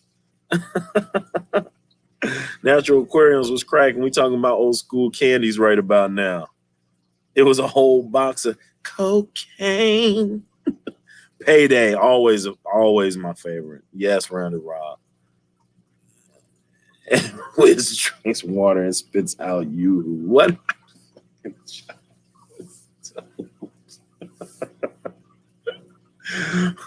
What in the Pico de Gallo is he talking about?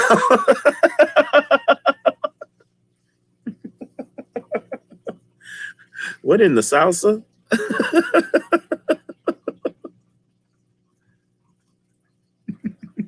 Salsa is the #1 condiment because people like to say salsa. Biz likes nuts. Only in my candy bar. A dickerdo. What the hell is that? I'm not eating that.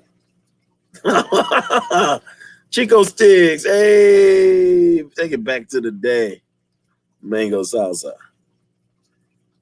Not a fan of chocolate payday. Payday, I can take payday. That's fair. Reese's Pieces. Anybody? You guys still do those? I guess they did have an outrageous. That was the Reese's Pieces candy bar. Never had a zero. Did anybody eat Almond Joy or Mounds? Mounds was trash. Gotta get the almond in there, man. Excuse me. Chico sticks, hot tamales, brownies, Big League Chew or Hubba Bubba. Yes, yes.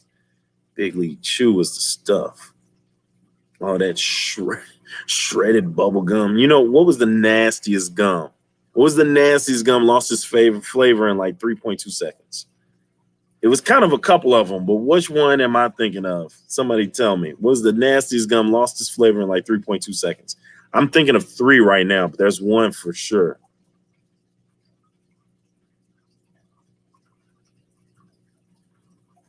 Nut roll. I like Nutter Butters too. Cowtails. Stripes. Fruity Stripes. That is one. Yes. Rounded Rob, I think, got it. Bazooka is another one. Fruity Stripes, Bazooka. Double Bubble is the other one. I think Double Bubble is the one I was thinking of. The gum that came with the baseball card. Haribo gummy bears are the best. They really are. Gumballs, yes, they suck too. Fruit Stripes though. Bubble tape. Bubble tape, you get a little bit more. You can get a little bit more out of them. But Fruit Stripes would lose its flavor. Oh man, you go through some Fruit Stripes before you get out the store. Like, golly, it's like 16 pieces of nothing. But that Bazooka Joe gum, oh my God, that loses flavor so freaking fast. And then you can get it like a large amount of it for the low. And I'll be like, hey, look at all this gum I got. Damn. The gum with the comics. The one that came with a small square and had a tattoo in it. You eating gum out the Cracker Jack box. The gum with the card always shattered in your mouth. That old ass gum. That gum been sitting in that comic about as old as the comic book was. Yeah, Bazooka Joe had small flavor, but maybe that was Double Bubble then. Whichever one came in that blue wrapper, that bluish pink wrapper, that was trash, man. That gum was trash.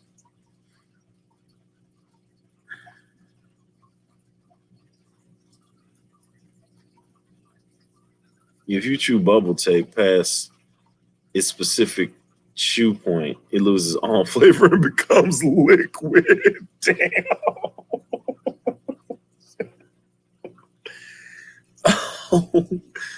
Oh my God. You guys remember chiclets? You can't have just one chiclet. You just swallow it. It's just, it was like a it like never existed. You ask somebody, hey man, can I get some of your chiclets? They give you one, be like, man, get this the out of here, man. You know, I gotta have more than one chiclet, bro. And then chiclet, you just end up swallowing it. Ford gum. Remember Gatorade came out with gum? Some Gatorade gum. You thought that was going to be the stuff. That might be nice and Gatorade, sweet for at the beginning. Then after a while, I'll be like, it's not going to rock. Synthetic rubber for all. Going back to what Danny said about the gummy bears. Seriously, y'all. The Haribos are delicious. And then they make a star mix where they got the twin cherries in there. They got the twin snakes. Those are my favorite. If you hadn't had Haribo twin snakes, they've got some different flavors and they mix them together. One's like sour and one's savory or whatever. and they got them attached. You can pull them apart. If you eat them together, it's great. It's great. 15 minutes trying to sell you chicklets, bro. Triple J, me too. In Tijuana, as soon as you cross over. Well, this was before everything, but man, my auntie used to stay in San Diego. We go visit her. We go down to Tijuana. As soon as we cross over, but chicklet. Like, man, Joe, stop pushing. It's so pushy, bro. Get up off me, man. No, man, I don't want your damn gum. Orbits. I have chewy mints, which are basically gum made to swallow, right? Old-fashioned licorice gum, blackjack. Ugh. Black licorice is disgusting. That's all good, casual, man. I was just talking to 503. I remember, saw that she was on your live there, man, the other night. I was meaning to talk to you about the end of that. Listen, trolls are gonna troll, bro. That's just how it goes, man. You're not doing anything good unless you have a few trolls in your life. It just is what it is. So you don't have to apologize for that, man. It just is what it is. Everybody knows your true mind and your heart through your videos and just knowing you, period. So you ain't got to worry about that, man. When I first came on, I had some crazy trolls. Like, it was nuts. Like, I was out of nowhere, and I was like, hey, y'all want to say that to my face, or are you good? All right. I'll crack your muffin straight up. But yeah, man, we at an age where, people are hiding behind, the internet thugs. They hide behind the keyboard. So it ain't going to be about nothing, man. Just is what it is. Get your block on and keep it pushing for the rest of the people that love you, bro. So yeah, so keep it going, casual. Yeah, man. Yeah. Just got to handle it, dude. It comes with the territory, man. If you're going to put yourself out there in front of public view, worldwide audience, and you're seeking views and you're seeking subs and you want people to see what you got going, it's always going to be those few that just come in for no reason and just whatever. I heard they had went into some other fish people stuff. So maybe they targeted fish this year. It's going to be a great summer.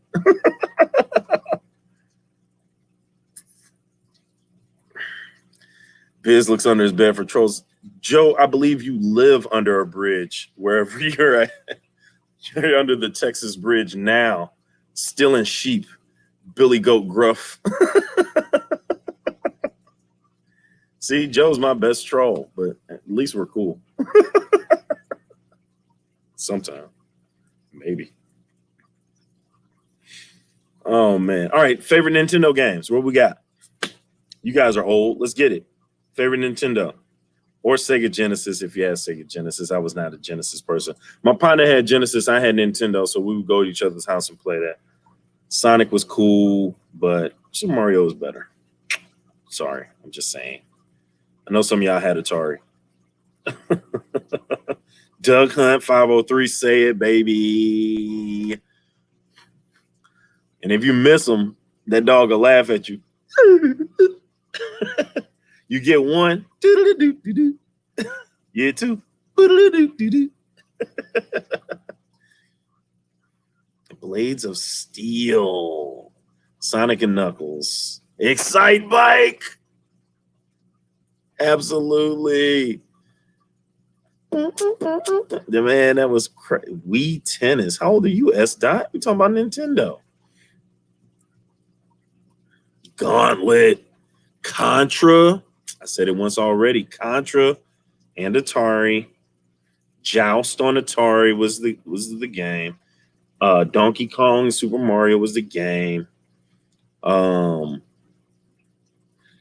was hella fun on Nintendo. I'm not even gonna front. That game was live. Spy Hunter was hella fun too. I remember the ET game. Legend of Zelda. And if you had the real cartridge, it was golden, yo. It was golden. The Legend of Zelda cartridge was golden. If you didn't have the gold boy, then you had an imposter. Oh my God, so much fun. Legend of Zelda. Basically any Konami game. Up, up, down, down, left, right. BA start. Yeah. Golden Axe, Rounded Rob knows it. Yeah. Hell yeah. Paper Boy. Yeah. Okay, 503. I'm with it. Hell yeah. Oh man, yes. I think I played All Pro Basketball on Nintendo. On All Pro Basketball on Nintendo, they would look like little stick figures, little black and white stick figures. And no matter whoever you went and dunked, whenever you dunked, you would go up, press B twice, and it have the same split screen. It'd just be like a 8-bit graphic guy. If he was a black guy, it would be the same. He'd go. And if you did it with the white guy, it'd just be the same guy.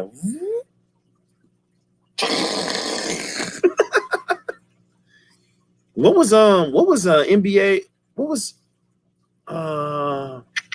where you could put Bill Clinton face on there, or you could do it was like, was that Metroid? Who just said Metroid? Double Dribble. Oh man, Yoshi's Island. I was bad at Paperboy 2 503. I'm not even gonna front. The dog would always get me. I would always get, Spyro. Spyro was Nintendo 64. NBA Jam, that's what it was. That's the one I was talking about. NBA Jam was the he's on fire. You get to flip up, and then at the fourth quarter, you get to break the backboard. Oh man, NBA Jam was the stuff. He's on fire.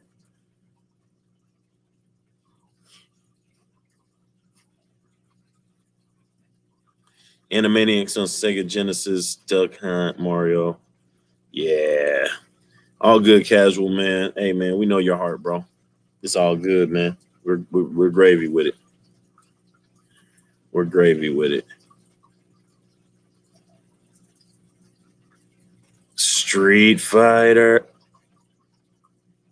Street Fighter was, yeah, it was regular Nintendo first. Absolutely. I was Street Fighter champion. Like, dude, where's Green? A. T. Tilt in the Northwest Plaza. Danny Weshy, you remember the Tilt in Northwest Plaza? Danny Weshy's from St. Louis too. T.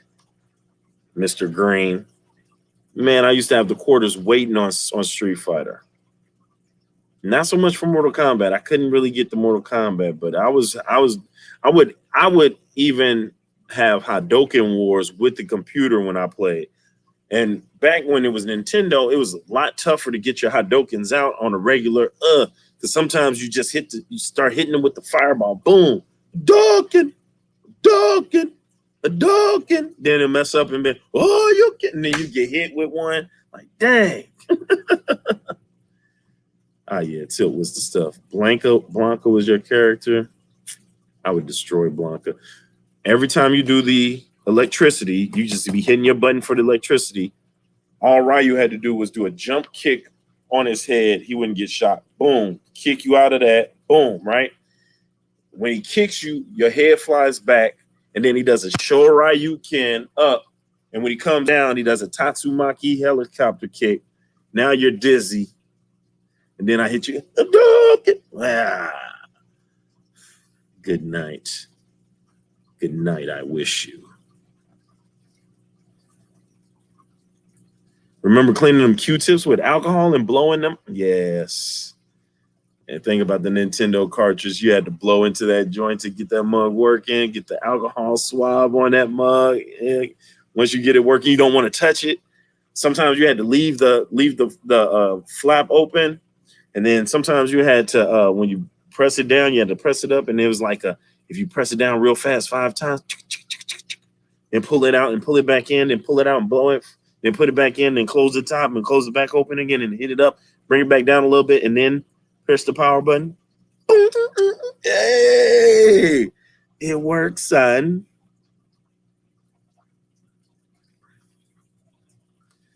Uppercut was invincible. Got a mint of blue fruit cartridges in my time. Yes, natural aquariums. Yes. Oh my God. Oh. Next, let's see. What was the next gen after Nintendo? Of course, it was Super Nintendo, Nintendo 64. Who remembers Dreamcast? I think I want a Dreamcast like right now. Nights into Dreams was, if you hadn't played that game, that was one for the ages, dude. 64, leave the game, man. Game Shark. Oh, I remember the Game Shark. Not good practice for the future.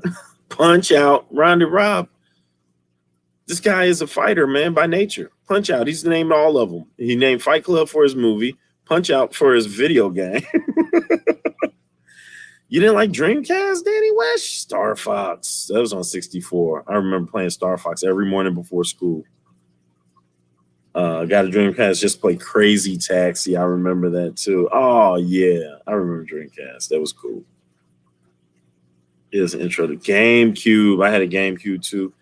Only thing I wanted on GameCube was Super Smash Brothers. Super Smash Brothers was live, straight up live. I mean, you can kick butt all the way to 100% and knock these cats off the platform. Absolutely, I'm here for it. I'm definitely here for it. Ah, yeah, man.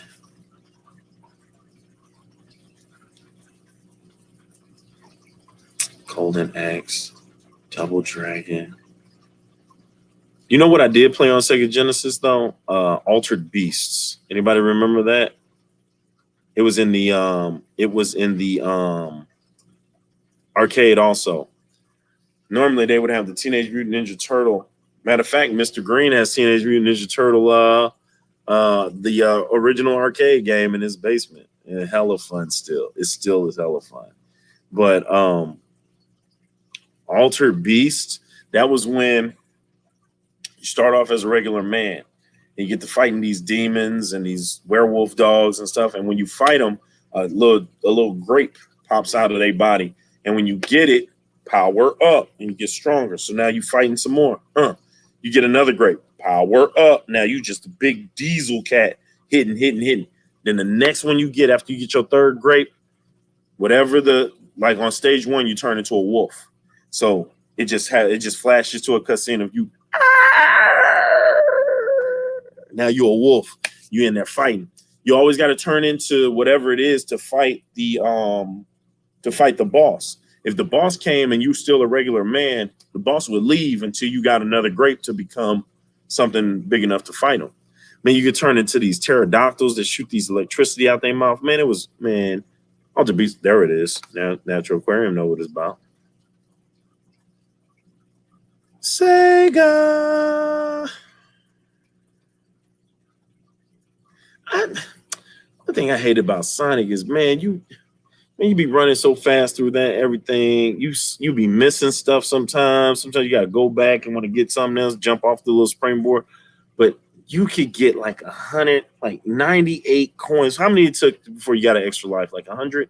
You can get to like 98 coin at rings and get hit once or fall on a spike, and that might go. Man, all your coins is gone. I used to be pissed. I might as well just die, man. I'm not gonna collect these more coins, and then the finish line is like right there. Man, just kill me. Oh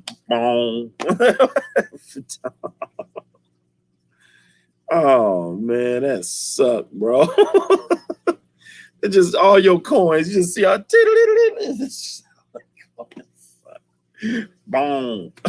Every time you get hit without any coins, like, and it'll let you know in the corner, it just be like, no coins, no coin. Get one damn coin, please, so that you don't die. You grab one coin, it knock you out, that coin leave, you try to grab it again, boom, you dead. Boom, boom. And then Sonic looked as he like falling down through the screen, he looked at you like, why didn't you get a coin?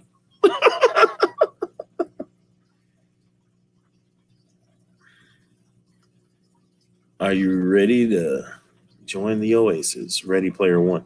I didn't watch that movie. Was that pretty good? Man, I meant to watch that movie. Ready Player One. Super Smash Bros. Yes, S. Dot. Off the chain, bro.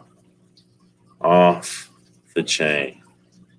I'm rewatching True Blood, man. It's on HBO Max.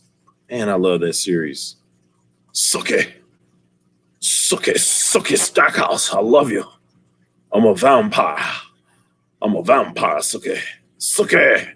Boy, Bill Compton wanted him some Suki. Everybody wanted some Suki.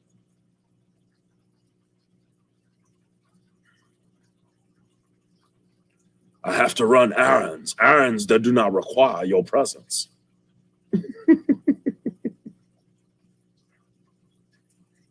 Atari 2600. Hey, so over the Christmas break, you guys see the Nintendo with all of the damn games on there. Have you guys bought that or tried that at least? I still have it from Christmas. I was supposed to give it to somebody and forgot and left it in my damn dresser. So I'm thinking about plugging that sucker up and seeing if it's really about what it's about. Anybody played it other than being in the mall playing it? Because they can make it all work in the mall. You get that joker home. Shit, half the games don't work. You be pissed as hell. Sorry, we're just here for Christmas. You're going to take this back.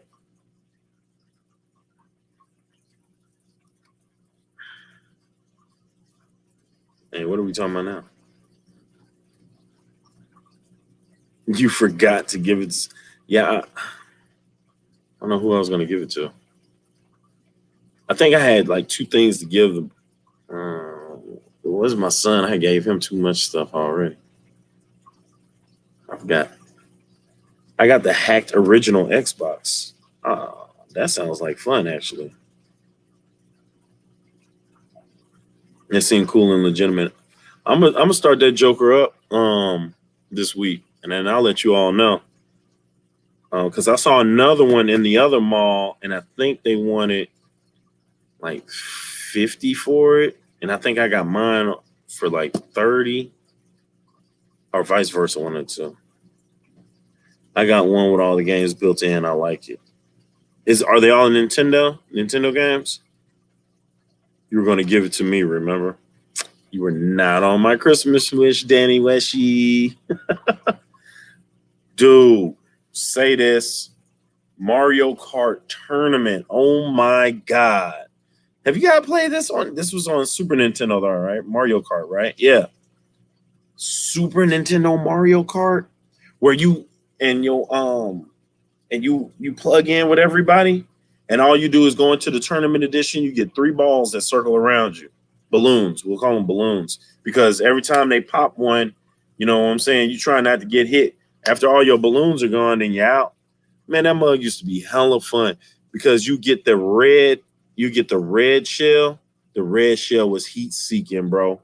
The red shell would go find that next person. Oh my God, that was hella fun. Or if you kept getting green shells, you just keep throwing the green shells out, because they just keep bouncing until they hit somebody.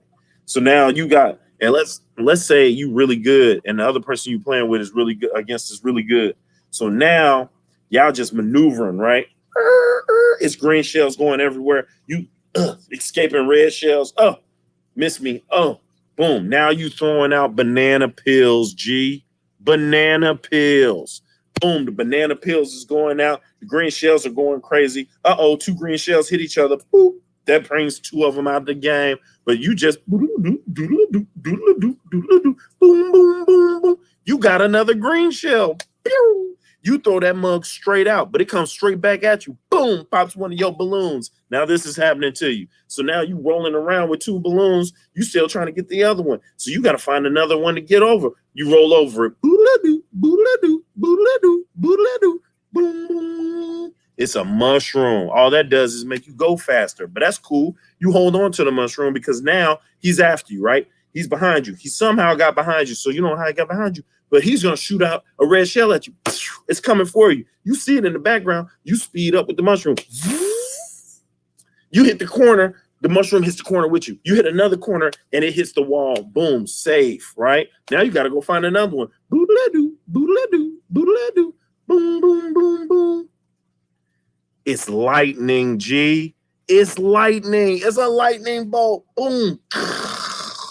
The lightning just turns the little dude into like a small Joe Munoz sized character. So now you go back on the offensive. So now you trying to hunt him down, because if you hit him and roll him over, then he loses balloons already. You hear me? Because in a few seconds, he turns back to regular size, and then it's still a game, and it's anybody's game. So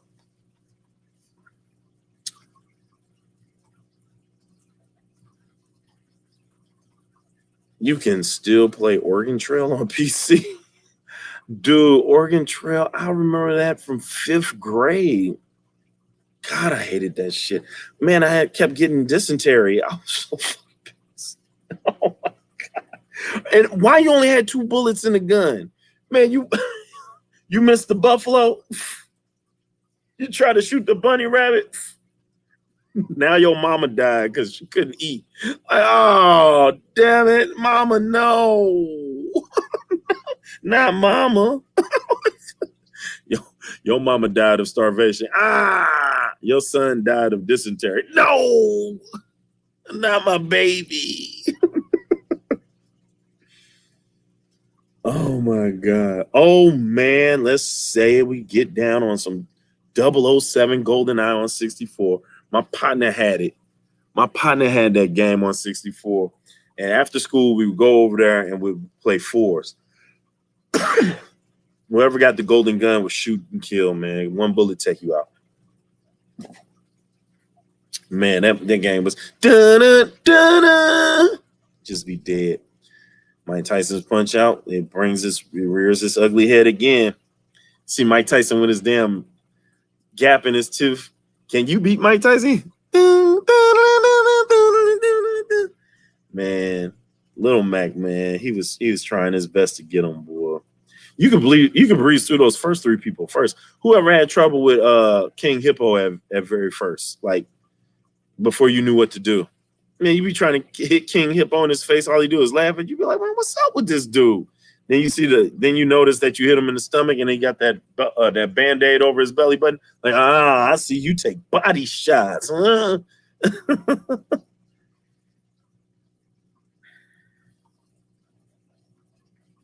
And died of dysentery. 17.8 milli. Oh man. Skip, thanks for coming through. Spy vs. Spy. I remember that on Mad TV. Perfect Dark 64, but 007 was on. But yeah, man. See, if you died in 007, then Call of Duty and Warzone, you're just going to get killed if you haven't learned anything. And I used to get killed in 007 because I can never. And the thing I did like about 007 is that you could cheat because you could see where they were in proximity to you. So if you seen him go across the screen, like, oh man, he's right behind me. And you had to go get your gun first. You had to, the first one to get the gun was like the first one that was on the hunt. Man, yes, 45 minutes in the computer lab to get to Oregon on the Oregon Trail. That's serious.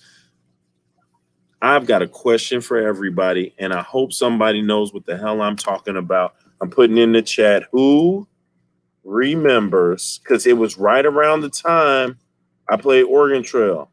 It was a game called Odell Lake. It was a fishing game before there was a fishing game.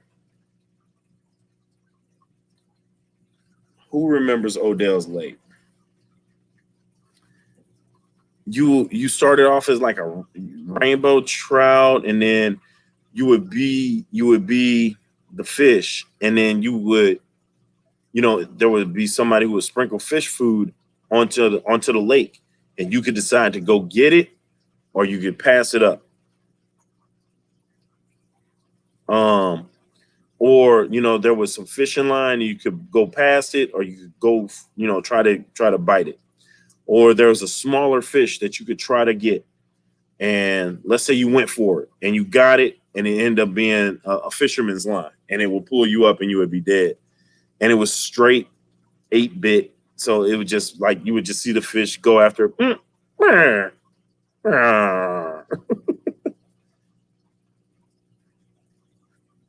All right, sounds good, Sean. I appreciate it.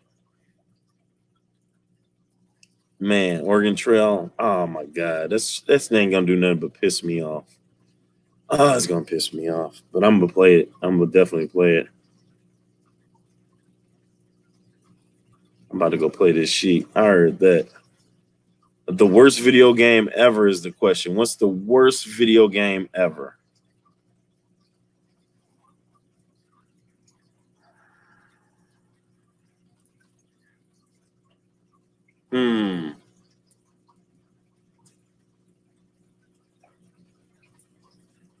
E.T.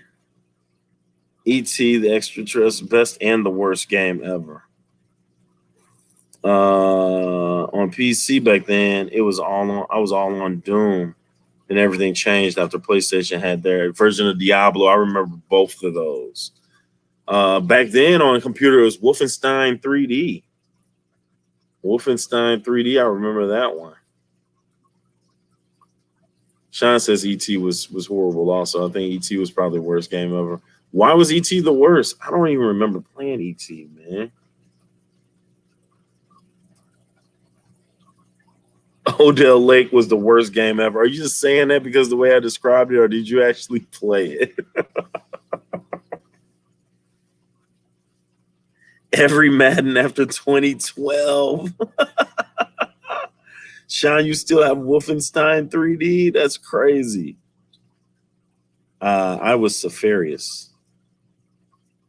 Stella? Diablo 4 is coming soon. ET was pushed out too fast.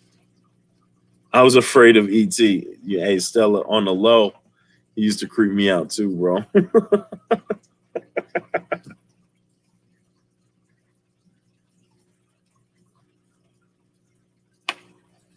ET couldn't come to the hood.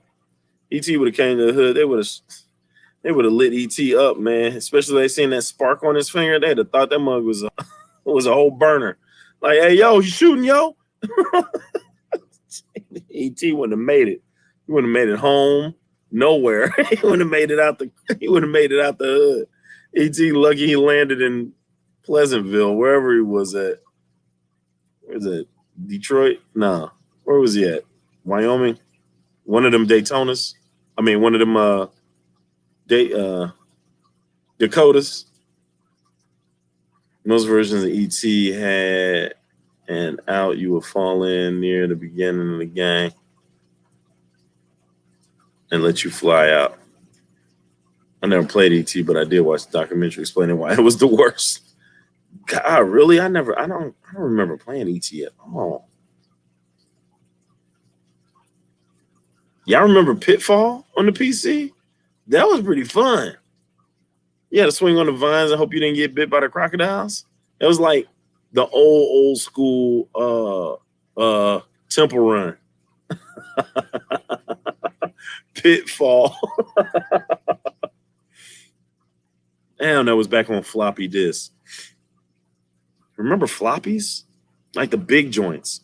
The ones that actually was floppy. And Pitfall was hella fun. Had Pitfall for Atari. Yeah. I used to hate Frogger. I think Frogger was like my worst game. I hated Frogger. Man, Frogger was just so frustrating because if you had it on Atari, and if your Atari, your stick had to be new, you had to have a new stick. Because when you get to moving that joint, the frog had to go. Really, because any slight mistake, the frog was hit. It was done. So your stick had to get your stick going. The stick had to be moving, G. Big Tang Hang, welcome. We're here talking about the best and worst games ever. I remember in television. Less successful than Atari. You know why? Because didn't Intellivision have that remote control joystick that had the circle on it, and then the buttons in between. It looked like a space age cell phone with a dial on it. Like that was trash. Wasn't that its joystick or its controller?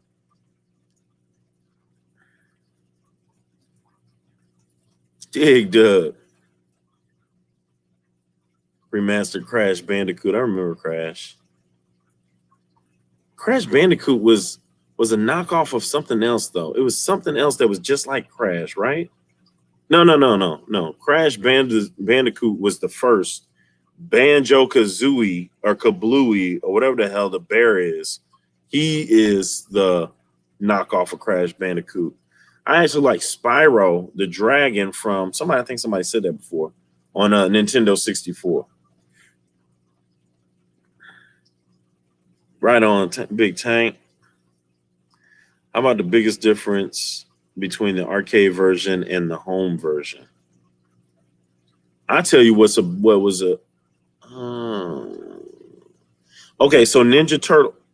There it is. Who beat Ninja Turtles on Super Nintendo? Not me. You know why?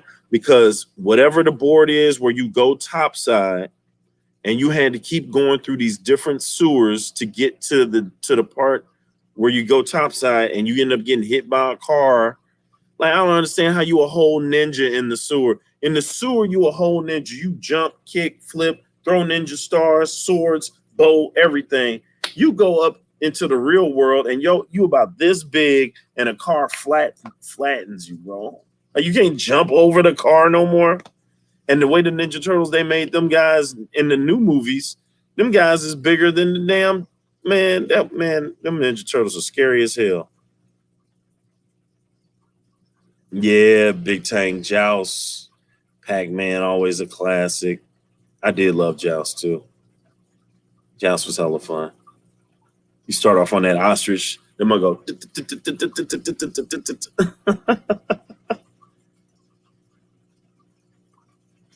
What is everybody doing up late Monday night? We've been kicking it.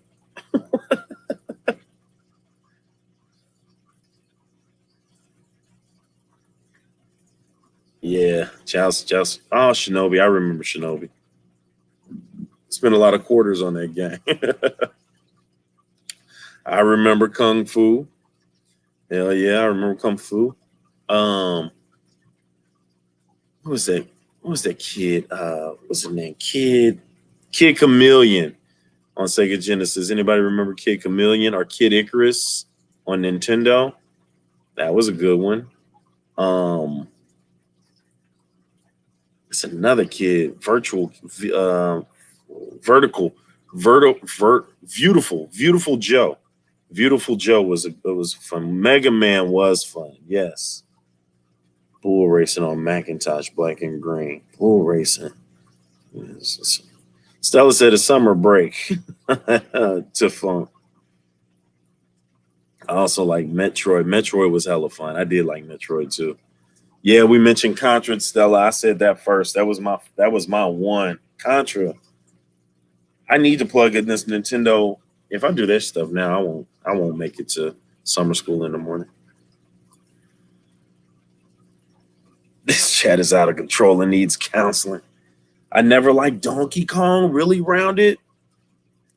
I tell you what, Donkey Kong Country on Super Nintendo was hella fun. I'm not even gonna front. With Diddy Kong, I like that. That was a fun game. Like, we took turns as a family playing that game. Donkey Kong Country was fun on Super Nintendo. I think I lost it and bought it again. I love playing that one. I remember track and field on Nintendo when you had to pull out the mat. Oh God, I forgot how tall I was at my uncle's house, and you don't really have to jump like a jump, and I was so used to jumping, but I jumped and like almost broke his chandelier, like it was crazy. Yeah, he was straight pissed. Moonwalker on Genesis is like Frogger to you. Excite Bike, we said Looney. Yeah, Excite Bike was hella fun. My son told me that Metroid was a girl. Who knew? Right, I know, right? Who used to get the Just Dance games? I never got a Just Dance game. I remember it in the arcade. Look, I just took I don't know if you guys have Dave and Buster's where you guys are. I don't know if it's like big like that, but I just took my kids to Dave and Buster's like a couple of weeks ago. I cannot get enough of this game. And I just spend my whole little card tokens or whatever playing Big Buck Hunter. Big Buck Hunter, where you get to cock the boom, reload, boom. And if you hit the dough, then your game is over. Or you'll get to a certain point and the dangerous trophy will come out and it'll either be a lion or a panther or elephant or something like that. Man, me and my son, played that game. We just love playing the game. As soon as I get to Dave and Buster's, he's like, Dad, they got the Big Buck Hunter. I was like, let's go. That's it. New submission for the greatest game of all time.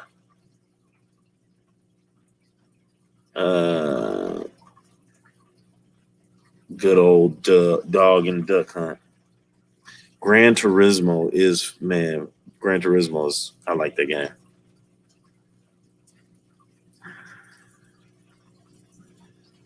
Man, I was looking for Big Buck Hunter, and I found it at Walmart. And it was the actual one with the pump, and you get to shoot. And I don't know what my kid did with it. I was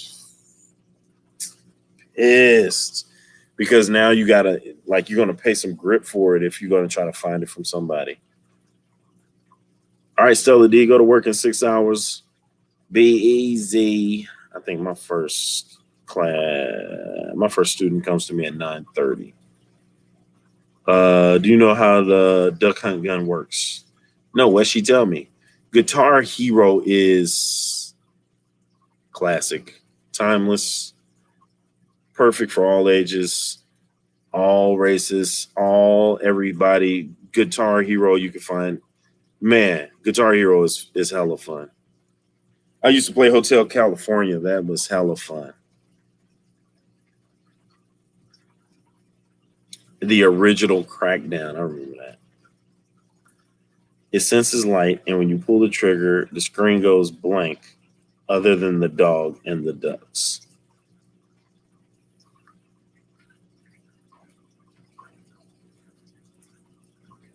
Okay. Did everybody just do duck hunting? Did anybody do the clay shooting? Because I actually did the clay shooting.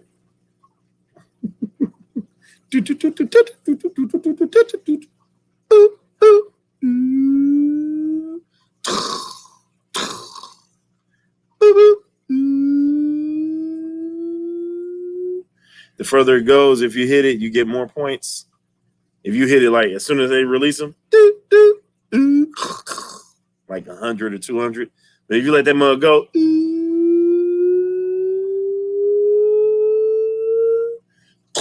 like 5,000, like hell yeah. And sometimes you miss that mug. You only get 3 shots. It might.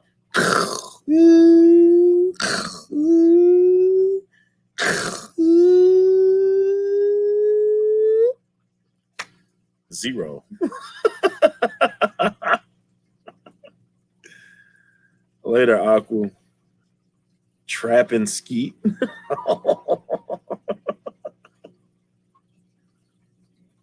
I just walk closer to the TV, right? You ever have the gun right on the damn duck and that mug is still you mad as hell. The dog get to laughing at you, you start shooting at the dog.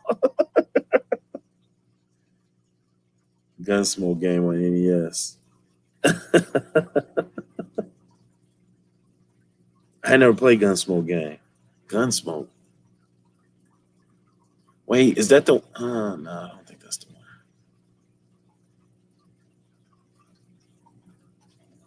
Nintendo. Didn't they have RC Pro-Am on Nintendo? RC Pro-Am.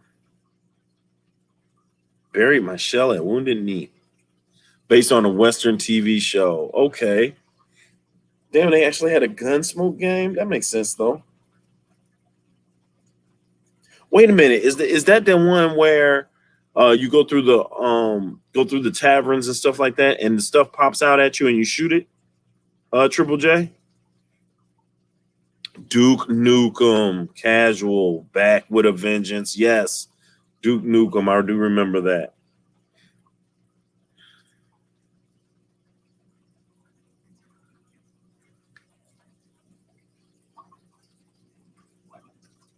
Duke Nukem, hell yeah. Remember Toxic Avengers? I think that was on NES. Was there ever a Captain Planet game? I used to watch Captain Planet all the freaking time. I don't remember playing no game though. Captain Planet, he's our hero. Gonna change pollution down to zero. Yeah. By your powers combined, I am Captain Planet. Hey, Elizabeth Fuller Fish Rescue. Thanks for coming in. Just in here talking about the best and the worst games of NES, SNES, and Sega, and all of that stuff. You be walking down the street and shoot at bad guys popping out of buildings from behind wagons and stuff. Yeah, I do remember that. I forgot it was called Gunsmoke, but I do remember that. Got you up on TV, Biz, doing tank maintenance. That's what's up, casual. Right on. Elizabeth, go ahead and give us a good game. Best or the worst. We've been popping out some good ones. It could be old PC games. We brought up Oregon Trail, all the way from Oregon Trail on floppy disk to we did Sonic, of course. We did Mario Kart. We've been thinking about some old NES games, Duck Hunt, of course. Yeah, we on it. We're on our bullshit today. Oh man.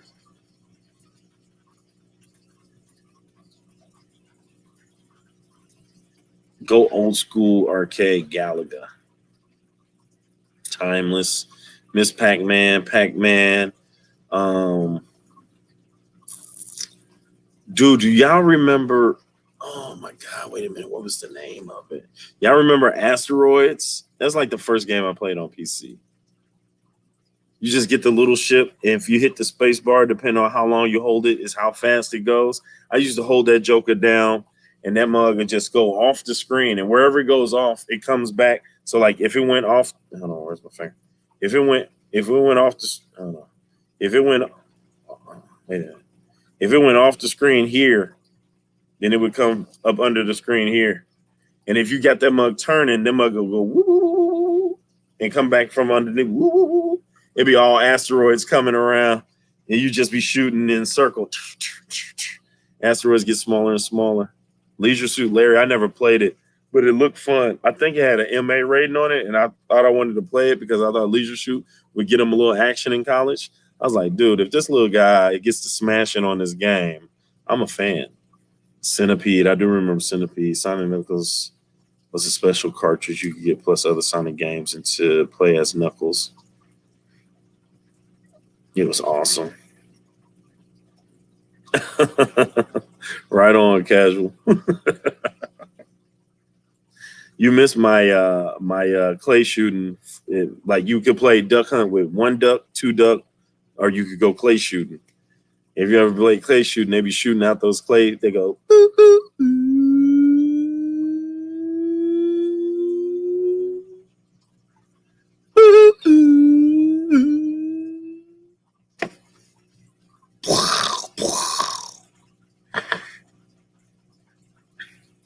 $1,000 in quarters on Pac-Man. It's a shame. It's real life though. It's real life. Kids just don't do this stuff no more, man. Man, that was fun. Dude, the Simpsons game was fun in arcade. You could either be Homer, Marge, Bart, or Lisa.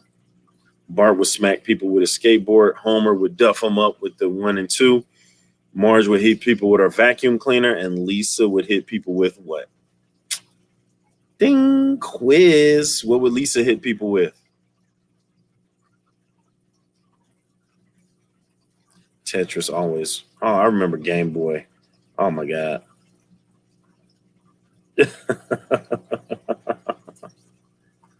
Saxophone? Nope. That's a good guess, though. No, wasn't a saxophone. Was it a saxophone? No. No, rattle, that's Maggie. The baby, you couldn't play as the baby. Dance Dance Revolution.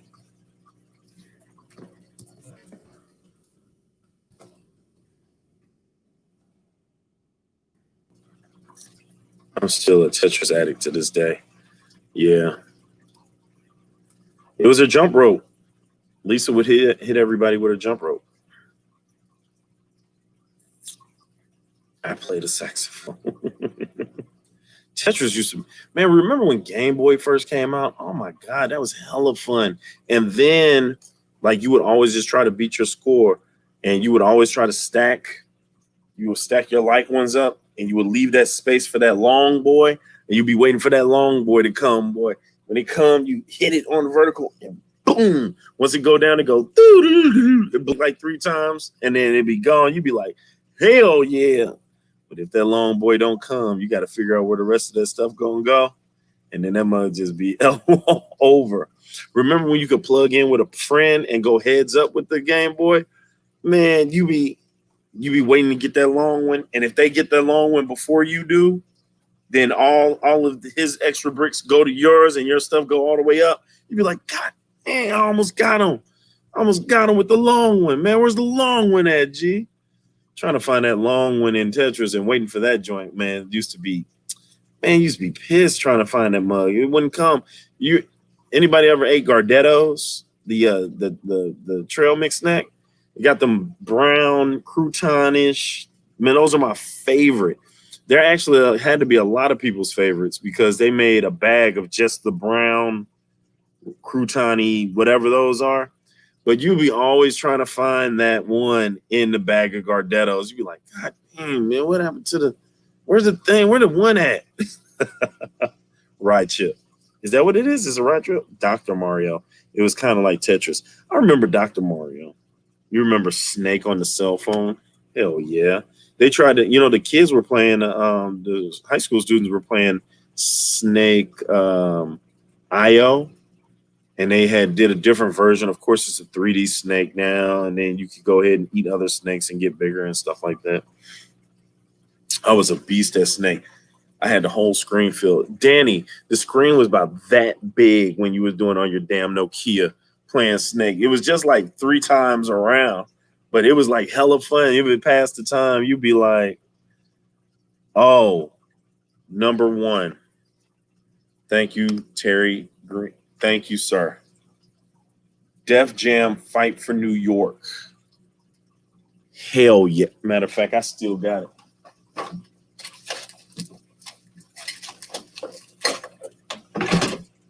You got him right. Def Jam Fight for New York. This game. Oh, snap. And guess what else I got? Marvel vs. Capcom 2. This game is worth some money. Well, where the hell is my Def Jam Fight for New York, though? Man, it must be in the system. Man, this game here, y'all. Def Jam Fight for New York. Man, this game was straight serious, bro. Dude, all of the rappers, bro. They messed it up when they put it on Xbox One, y'all. They messed it up. Bone Crusher, Bubba Sparks, Busta Rhymes, Capone, Carmen Electra, Crazy Legs, Danny Trejo, David Banner, Ghostface Killer, Nori, Warren G, Sticky Finger, Snoop Dogg, Joe Budden, Kimora Lee, Lil Flip, Lil Kim, Ludacris, Mac 10, Ice-T, Henry Rollins, Omar Epps, Redman, Scarface, Shonda Paul, Slick Rick, Snoop Dogg, Snoop D-O-double-G, fool. If you don't know me, fool, Snoop D-O-double-G. It's like that.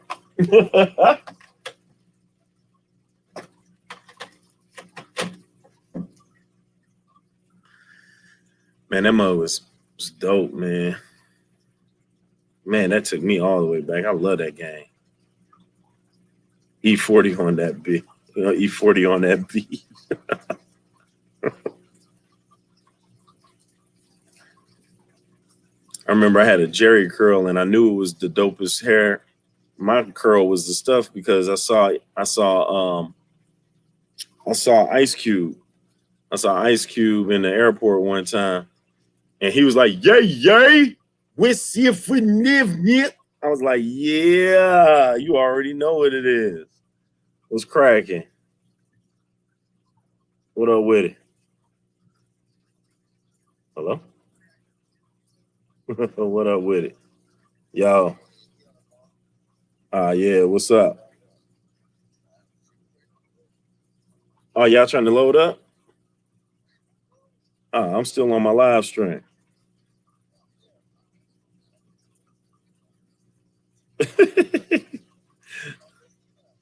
All right, y'all jumping on now? I'm about to turn it on now. Hey guys, I gotta join this 2K real quick, so I'm gonna have to shut her down.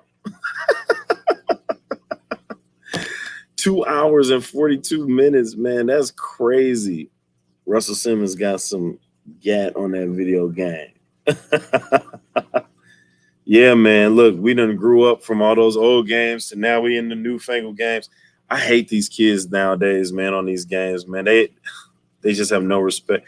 And I guess they don't know how old you are, but like I'll be playing 2K and you just hear them talking stuff. Just they automatically have a speaker, so they just are on there. Dude, you trash, man. I can't believe I'm never giving this guy the ball. Ooh. I just be like, these little kids just don't even know. Then they get to arguing with each other. It's nuts. It's nuts. But listen, man, hey, I appreciate you all, man. We held it down. I did what I wanted to do, and that was talk to my chat the whole time. And I knew it was going to go like this because I always have a guest on here and try to respect their time. But now I didn't have no guests, so I didn't have to respect nobody's time. Everybody that was in the chat, man, they gave, man. I appreciate you all. We're going to do this again, all right? But next time we do it, we're going to have like a whole hot spot. Jump in the hot spot. I got hella questions, new stuff, old stuff. Man, we're going to get it cracking, man, and I'm going to switch them up. So I appreciate you guys, man, for letting me in your Monday and keeping me in your Monday for so long. Hey, Monday, 9 p.m., we're going to do it all again. Thanks a lot. Appreciate you. One love. Peace.